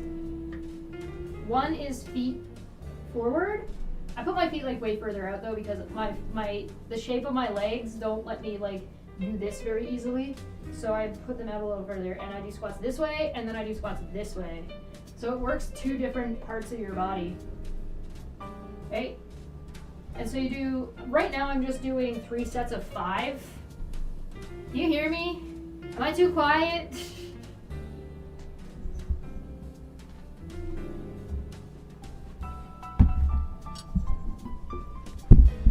I do 3 sets of 5, so I'll do 5 this way, then 5 this way, and then like wait a minute or 2, and then do 5 this way, and then do 5 this way. One of the things that I've also done to make my ankles, so my ankles are shit. My ankles have been shit for a really long time. One of the ways that I've gotten my ankle strength back is I go down, I sit like this, and then I go all the way up, and then all the way over, and then all the way back down. So my whole leg, so my ankle goes like, and I try and push it a little bit further. And the other thing that I've been doing to like stretch this back part of my leg out is this one. And then I just keep pushing my feet to try to be as like on the floor as I can. I've gotten pretty close. So it's getting there. But are these Harvard squats? Man, I don't know.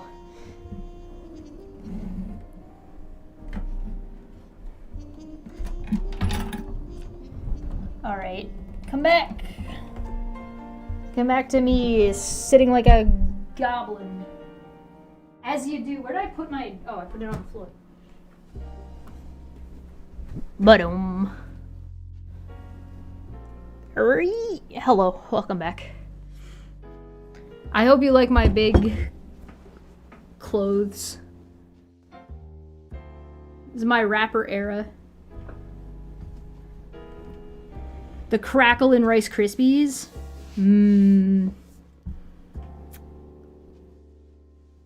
Scott's facing away from the camera. Wink. Wink emoji. Alright, let's listen to this lecture, shall we?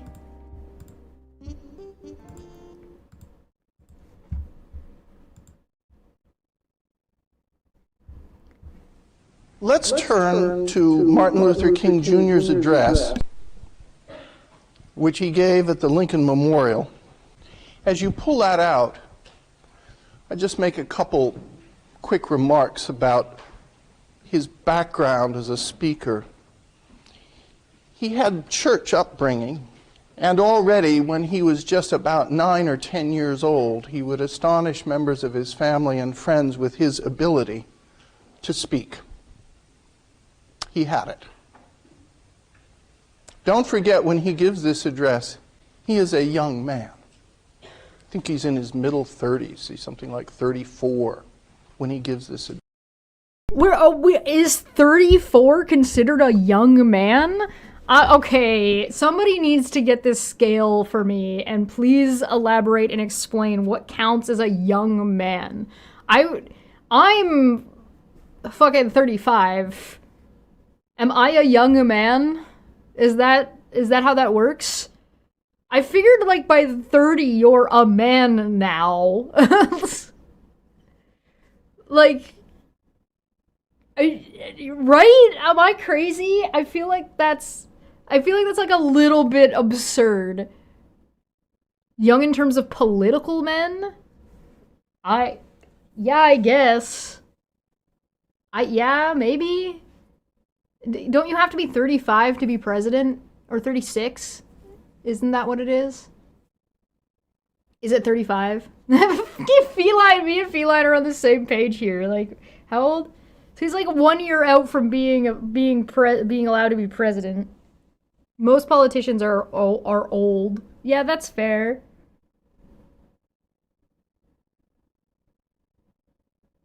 The best orators are known for being in their 60s and 80s. Young people in their 30s can't often speak. 19th. The 19th day of Christmas. Hold on. That is... I have 2 streams that day already, Dapper. The Friday? Wait, what? I'm so confused. That's okay. I'm still confused about somebody being in their mid-30s being called a young man, but okay. Yes. So he has this ability from a young age. He goes to Morehouse College at age 15. So he's precocious in a good way. He studies systematic theology. He ends up getting an advanced degree from Boston University across the river. You've been to the Lincoln Memorial, perhaps, and what does it look like? How would you describe it if you just saw it from a distance as a building? It's a secular temple. And when you walk inside, there are... Do you guys agree with the Lincoln Memorial looking like a secular temple? It does have that like Roman-esque architecture for like a it's got the pillars and like Professor is age coping. It's also got like castle like goobers on the top. I'm not as you can tell, I'm not an architecture student. I don't know what most of these are called. Like I feel like I know the name, but I don't remember what it is. The fucking little archies. Yeah, the things the Romans stole from the Greeks. Like a lot of their things.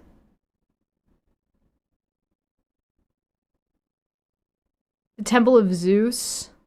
Does kind of look like a Greek temple. It feels temple-like.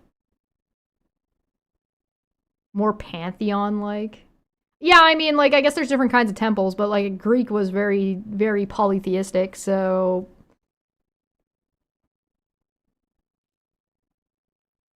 It's also, is that, like, a ribbon? Is that, like supposed to be, like, you know, like a scrolling, like, ribbon that then is connected by eagles?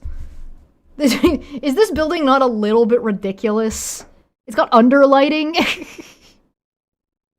I can't tell what this is. Obviously I've never been there, right? I don't know, how do you feel about it being secular, though?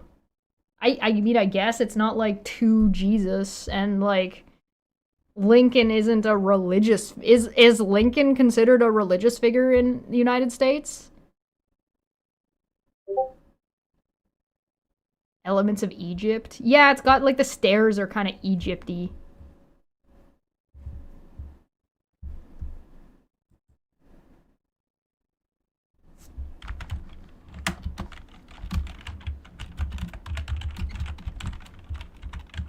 Sorry, 2 people who are smarter than me are talking, and I'm in the group chat, and and I'm being confused.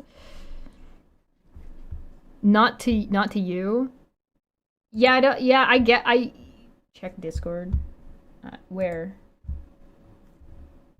Did you send me like an image?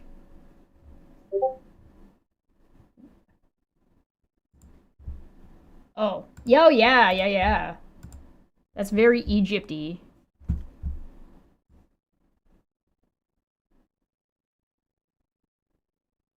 With like that long, flat, like... Yeah, you right. You right. Oh, I didn't mean to keep that. You right. Bioshock Infinite vibes. Yeah, a little bit Bioshocky. Depends if there's an inscription somewhere talking about God, which is likely. Yeah, there's probably an inscription somewhere talking about God. I don't know. I think that I don't know. I don't know what I think about this. I just wanted your guys' opinion. I don't know. Is it a secular temple?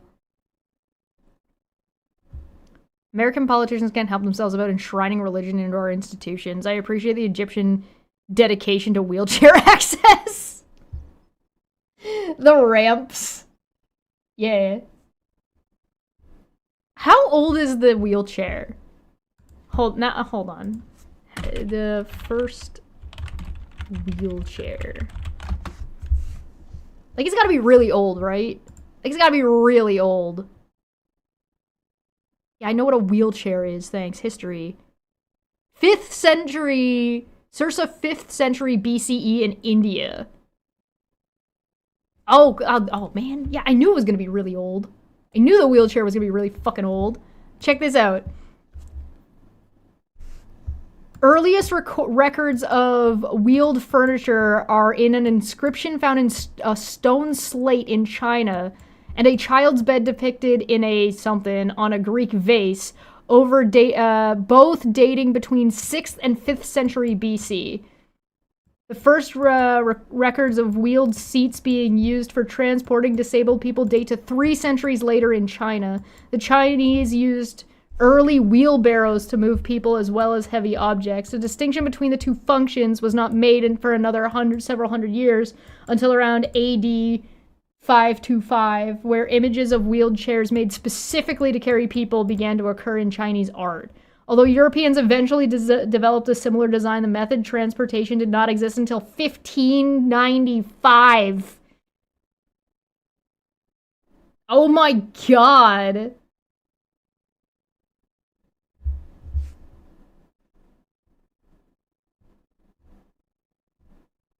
What is it, circa? What's it supposed to be pronounced as? Circa? Circa? Is this C supposed to make a K sound? I don't know. 5th century BCE India. And then between the 5th and 6th century BC in China. And Greek.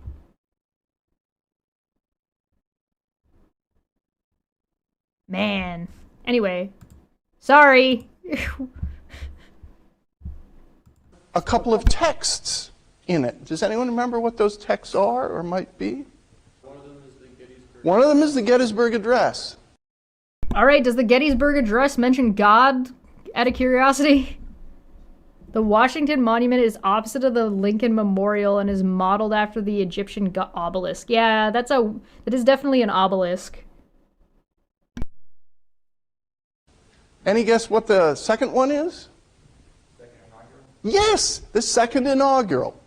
Both very short and both remarkable, and we'll be looking at both of them. Lincoln is sitting there with these flanked by these two texts. This is the setting. What else is the setting of this address? It's important to know. What is the context of this address?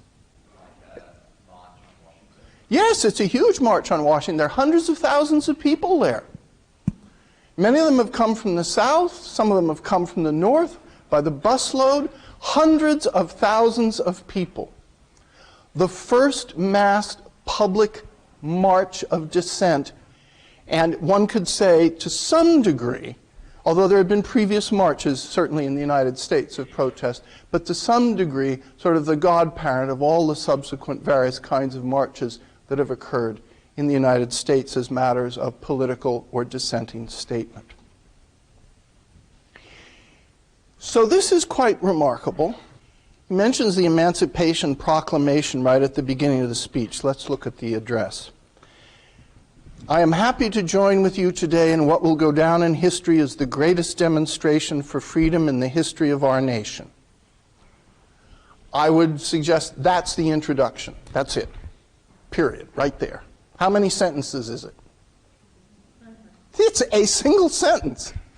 Don't forget that when you're thinking about introductions. Sometimes short and sweet is really the best. Occasionally not, but is Martin Luther King Jr. well known to this audience? Sure. Does he have to introduce himself? No. This introduction is pro forma, but it's very polite, it's very direct, it's absolutely sufficient. Then we begin, and I mentioned this before, what this 50 years ago suggests to you. Might suggest a couple different things, but in terms of rhetorical principles and organization of an address, what does it suggest to you? Vinny? It does. First of all, it's an echo of the Lincoln speech at Gettysburg 77 years ago. So that's a, it's an echo that says maybe it's obvious, but it's an interesting echo. In part, it's not just a verbal echo, because what is he invoking? He's invoking the spirit of that Gettysburg Address. So there's an invocation. It's an illusion that has some force behind it. Yeah, that whole part is an illusion. But there is a parallel too, though, right? Was the Gettysburg Address not about civil rights, specifically African American people? So, like, it is literally not just an echo, it's more like a ripple of, like, hey, this thing happened before, but we're not done yet, and it's happening now as in the time of the address, or of the speech. And then, like, when's the next one? Because, like, there's a specific part of that speech where Dr. Martin Luther King specifies about not falling into gradualism, and then here we are in 2025, and things have regressed when it comes to civil rights. In some ways it's progressed, but in most ways it seems to have regressed recently. So it's like, I don't know, it's interesting. But it's also the beginning of the narratio, because it's a date, it's a time, it's a span. And so he's saying 50 years ago, a great American in whose symbolic shadow we stand today. This is the place. The place of this speech is important. The Emancipation Proclamation. So he is invoking Lincoln right there. Then he says, it came as a joyous daybreak to end the long night of their captivity. But 100 years later, what's 50? 100, yeah, score is 20. So 100 years later, the Negro still is not free. Very simple monosyllabic language. 100 years later, the life of the Negro is still sadly crippled. 100 years later, the Negro lives on a lonely island of poverty. 100 years later, the Negro is still languishing in the corners of American society. New paragraph, shift. Shift to what personal pronoun? We. First person plural. Who does he mean here by we? Everyone there with him? Yeah, I think absolutely everyone. So you have 250,000 people about there. And King is saying, so we have come here today to dramatize a shameful condition. We have come to cash a check. The Declaration of Independence was a promissory note. This was a promissory note.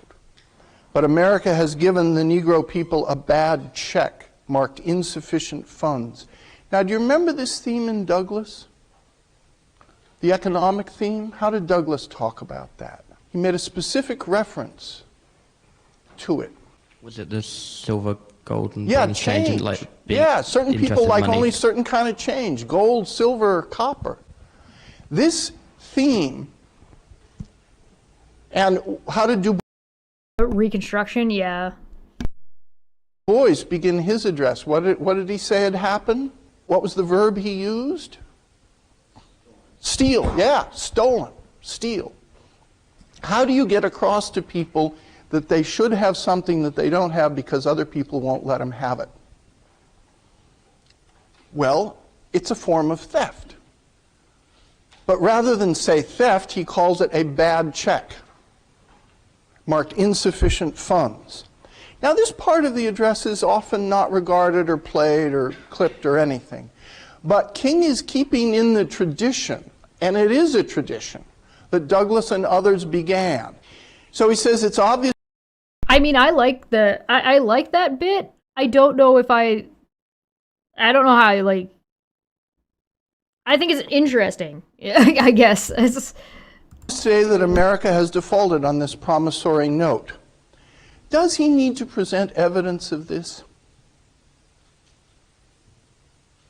He doesn't particularly present evidence of it. The whole march is a protest.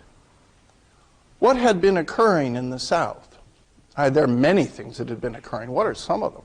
Lynchings, violence, KKK, but I mean, I think it was titled the March for Jobs, so it was a labor movement. Yeah, it was labor, it was segregation. There were many things. King does not here stop to present evidence. He simply puts it as a case that in the great vaults of opportunity of this nation have essentially been closed to many people, so we have come to cash this check. Yeah, maybe it should be clipped more often. I don't know.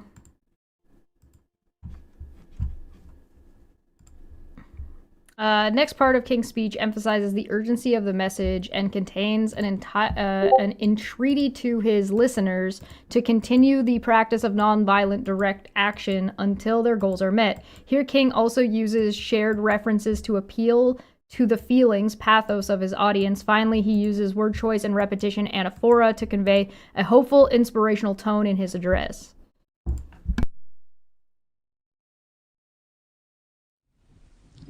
King elsewhere talks about the fierce urgency of now. So in his narration, he is now coming to this hollowed spot. Hollowed is also an echo of?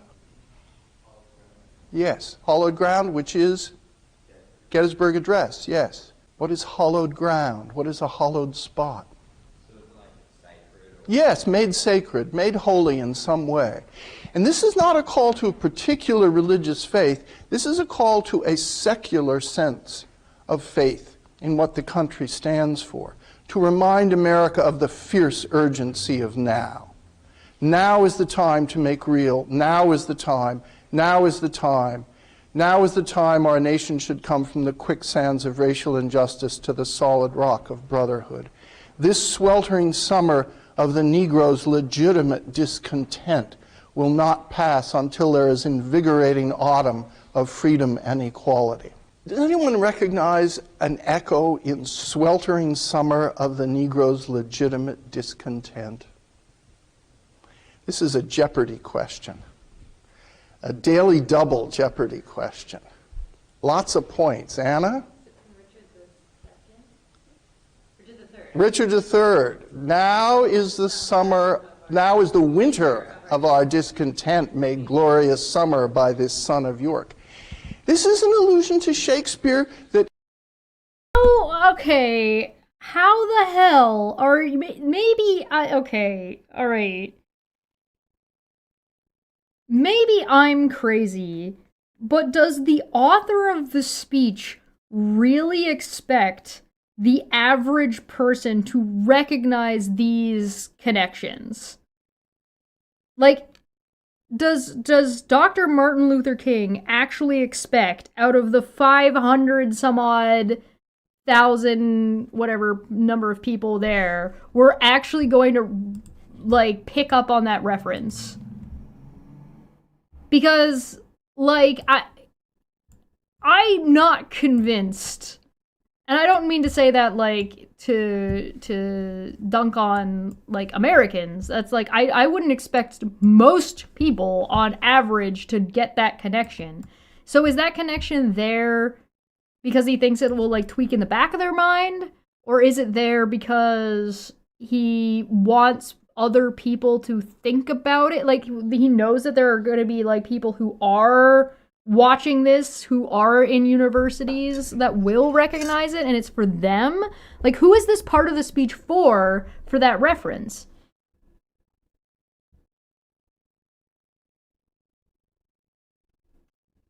Answer no. However, this is more than likely a case of rather borrowed well than badly created. Oh, so he's lifting from someone else just to to make something written better than it is to whatever he could come up with at the time. Oh yeah, maybe it's something like that. I don't know. I'm asking because I'm like I don't think most people read Richard III. I guess it's also possible that, like, in, what was this, 1963, maybe Shakespeare was more heavily referenced or more heavily studied than it is in the year 2000. Like poetry, it rhymes. Yeah, it's like, all I'm thinking is, like, how cringe-worthy it would be if it was, like, quoting Star Wars. Like, if we, like, fucking quoted Yoda, hate leads to anger, anger leads to suffering, we need to protest peacefully. Like, I would just be like, what? Why? What are you doing? He traced it. Interesting. Well, this seems to be like there's, like, an implication that he's not doing that, but yeah, I'd be willing to buy that that's the case. I mean, we also know that Dr. Martin Luther King Jr. was incredibly well educated. So there's also that. This reminds me of when people were like, Barack Obama stole that from Mewtwo. It is not by the circumstances of which we were born that defines us, right? That's Mewtwo's speech, right? Hold on.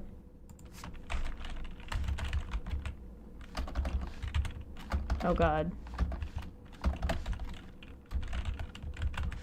Hold on. I'm pulling it up. You want to talk about, like, a speech? You want to talk about a good modern day speech? Fucking... The human sacrificed himself to save the Pokemon. I pitted them against each other. But not until they set aside their differences did I see the true power they all shared deep inside. I see now that the circumstances of one's birth are irrelevant. It is what you do with the gift of life that determines who you are.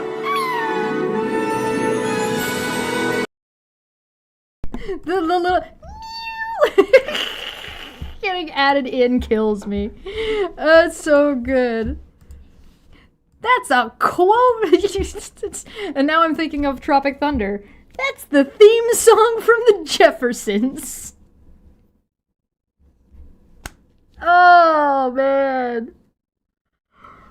Okay, sorry. I apologize. Republicans. Obama said something that an evil telekinetic demon once said. And it's just Mew. Mew. Alright, I'm sorry, go on. Richard III. Glorious Summer by this son of York. This is an allusion to Shakespeare that is very quietly made. You're not supposed to notice it particularly, but there it is. He had to have read Shakespeare to know this, to put this way. Oh my... Well, maybe. Not necessarily. He could have just, you know, pulled it up and been like, I need a good Shakespeare quote, and started flipping through.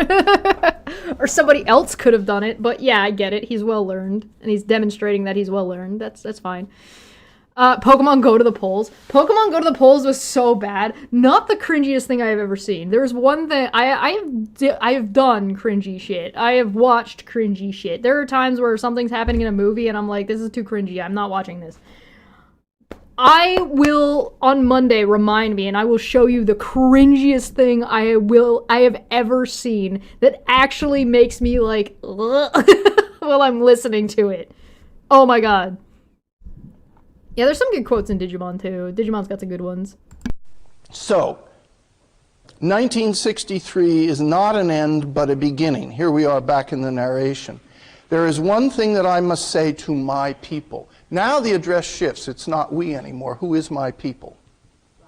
Yeah, I think it's African American individuals. I think that's true. Although one could also say it's anyone who supports the cause, but I think that's correct. He's really making an address to those people who have come, and he says we must not allow our creative protest to degenerate into physical violence. Now, we saw this in Douglas, we saw this in Du Bois. This was a big theme, of course. Is his name Du Bois? It's not like French, like Dubois? You're supposed to pronounce the S at the end of that? Is that right? I'm losing my mind. That's not, oh my god, no! For Booker T. Washington, but almost every one of these leaders have said this. Were there some black leaders at this time who were calling for a different form of action other than nonviolent direct action? Yes, there were. There were. So King says we must meet physical force with soul force. Had physical force been used against demonstrators for civil rights? Sure it had been. Just physical force of the dogs let loose on demonstrators, the high-pressure fire hoses that broke people's bones when they were turned on them, the really vicious kind of violence that Bull Connor and others used to suppress, let alone some of the more private violence that was not at the hands of the authorities, but at the hands of individuals. The marvelous new militancy which has engulfed the Negro community must not lead us to a distrust of all white people, and so on. Wasn't there a group of... Yeah, racism doesn't justify racism. But wasn't there a group, or are they called the Black Panthers, that were utilizing their right to bear arms? And they were, from my understanding, like a lot of their protests were also nonviolent, right? But they were carrying like heavy I mean, as a Canadian, I would consider it heavy weaponry, but I don't know if it's considered heavy weaponry in the United States. But they were armed and like visibly armed. I don't know if all of their activity was nonviolent. I haven't studied the Black Panthers. I've heard about them. They're mentioned when we talk about civil rights in school. For me, from what I remember, they definitely come up and they're talked about. They're referenced. There's like a rough like here's who they are. Da, da, da, da, da. But then farther down, and he says, you have been the veterans of creative suffering. This is a very special call. The phrase creative suffering is a leap. It's an invention. It's not something we would use in a common idiom. To think of suffering as being creative. I don't know, that sounds like something that I've thought of multiple times. I think of suffering as creative. Maybe that's just a me thing, though. I don't know if you guys have noticed when I talk about stuff like this. I tend to be a little like have a flair for the dramatic. Just like anytime I'm gonna like listen, if we're gonna have the death penalty, which we don't have in Canada, but if you're gonna have the death penalty, why wouldn't it be the guillotine? Like, it's clearly the most effective, most efficient, most entertaining thing we could be doing. And we can hook up people's heads to like a chart to see the brain activity and stuff. Like, you could do stuff with that. But like, yeah, you know, we get a little creative with when we're talking about violence here. But you know, this is the age of the internet. Say that unearned suffering is redemptive. This is a dramatic and unusual thing. If you've been suffering, really suffering, deprivation, physical pain, disappointment, discrimination, and someone tells you that that which is not merited is redemptive, what does that mean? That's asking a lot, isn't it? So he says, yo, that kid in the back raising his hand being like, I'll tell you what it means. I fucking know. He's got this. Oh, man. Continue to work with the faith that unearned suffering is redemptive. Go back to Mississippi, go back to Alabama. Now you see all these repetitions. Would you use repetitions like this in something you were simply going to write and submit to a newspaper? No, you probably wouldn't. So are there differences between what you speak in an address to a group of people and what you write purely for the consumption of reading? Yes, there are differences. Now, we hold these truths to be self-evident. Yeah, it's the differences in media, right? There's a difference between reading a book and watching a movie, or a movie versus a syndicated TV show versus like a special versus like what we got streaming now where shows are written produced and then released on like, so like Arcane, for example, came out 3 episodes at a time and was like beginning, middle, end, but each 3 episodes was like a mini arc, right, which had a beginning, middle, end, and had a, like, each of them had a climax. This is really, really smart, especially like in today's way we consume streamed media and like movies. So the way Arcane was released, in my opinion, was actually incredibly smart. I think Vox Machina and like the Legends of the Mighty Nine, the Critical Role series, is doing a similar thing. But like if you just look at the way it's released, as opposed to like, you know, your once a day, like when South Park was releasing once a day and like doing their or once a week, and they were like producing the show the week of, or like your long-term like your daily show or your late night host show that is like those kinds of shows, versus like, again, a movie or a long-running series like the OR, like something like that, something like Scrubs. And then like things that are done in like seasons, and those seasons can be between like you've got like your anime classic 12, which used to be 24, and then you have ones like that just break the mold entirely, that are like your One Piece, right?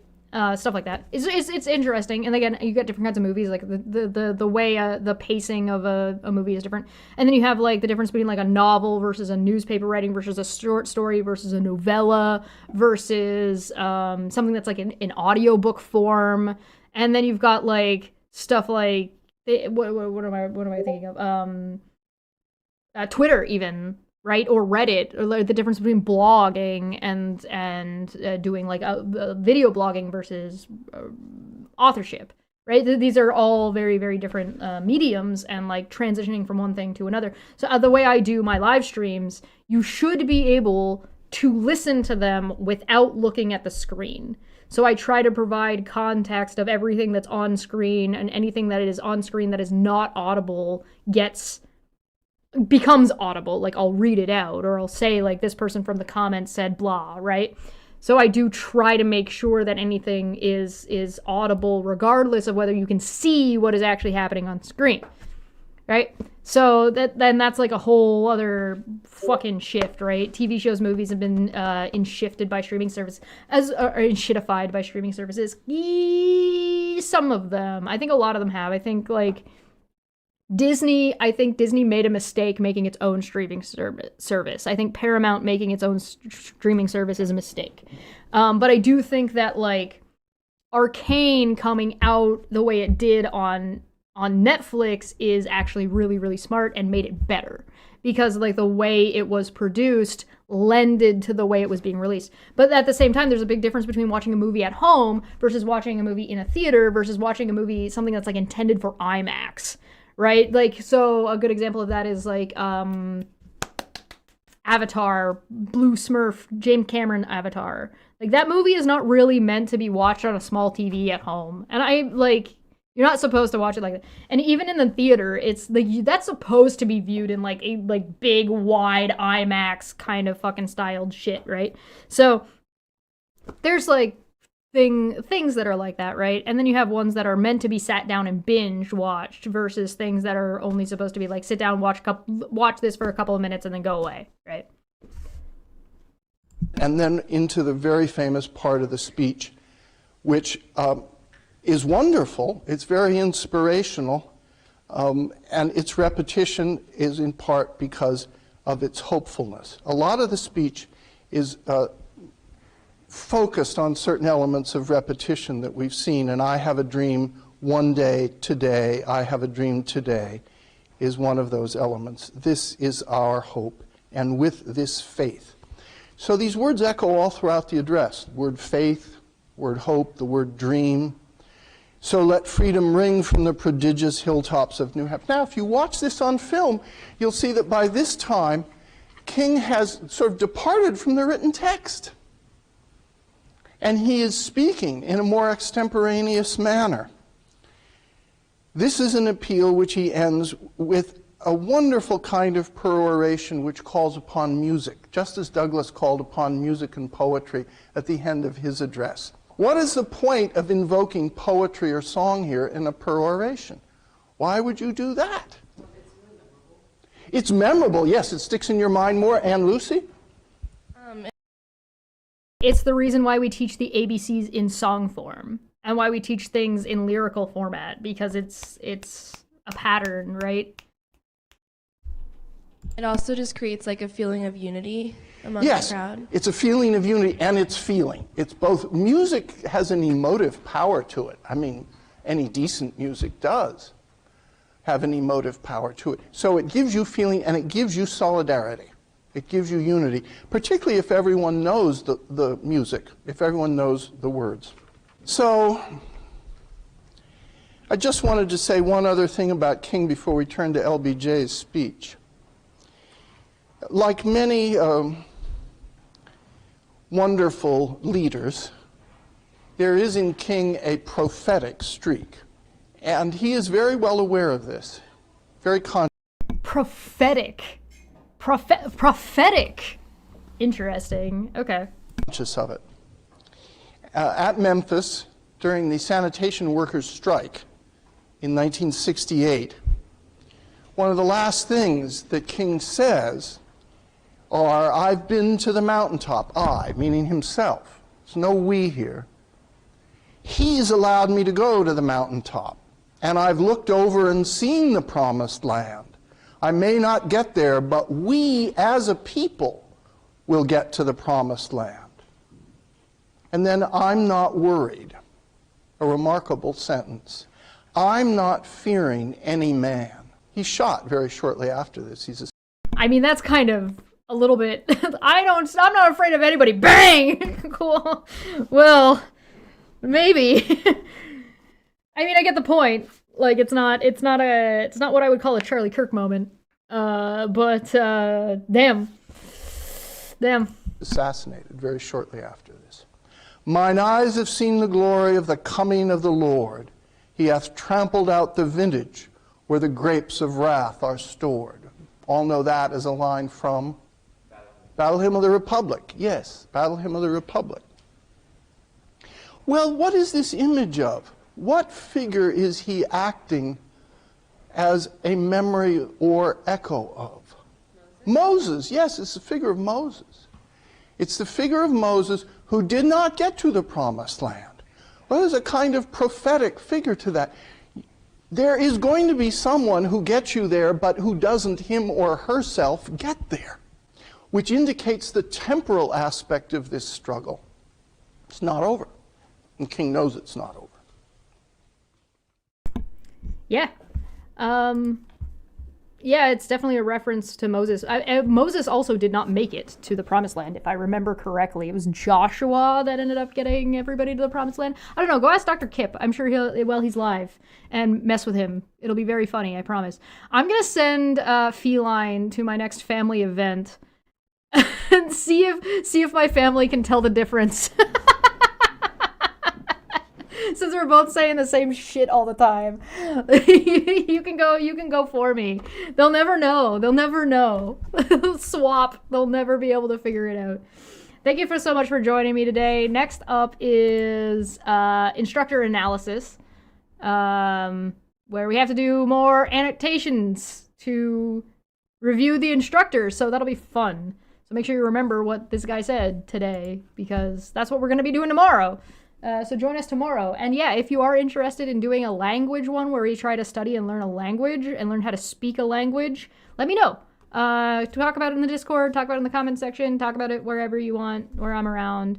Thanks so much for joining me today. I'm gonna get out of here. I'll be live tomorrow, and yeah, remember I'm gonna be pseudo half gone next week. Okay, bye.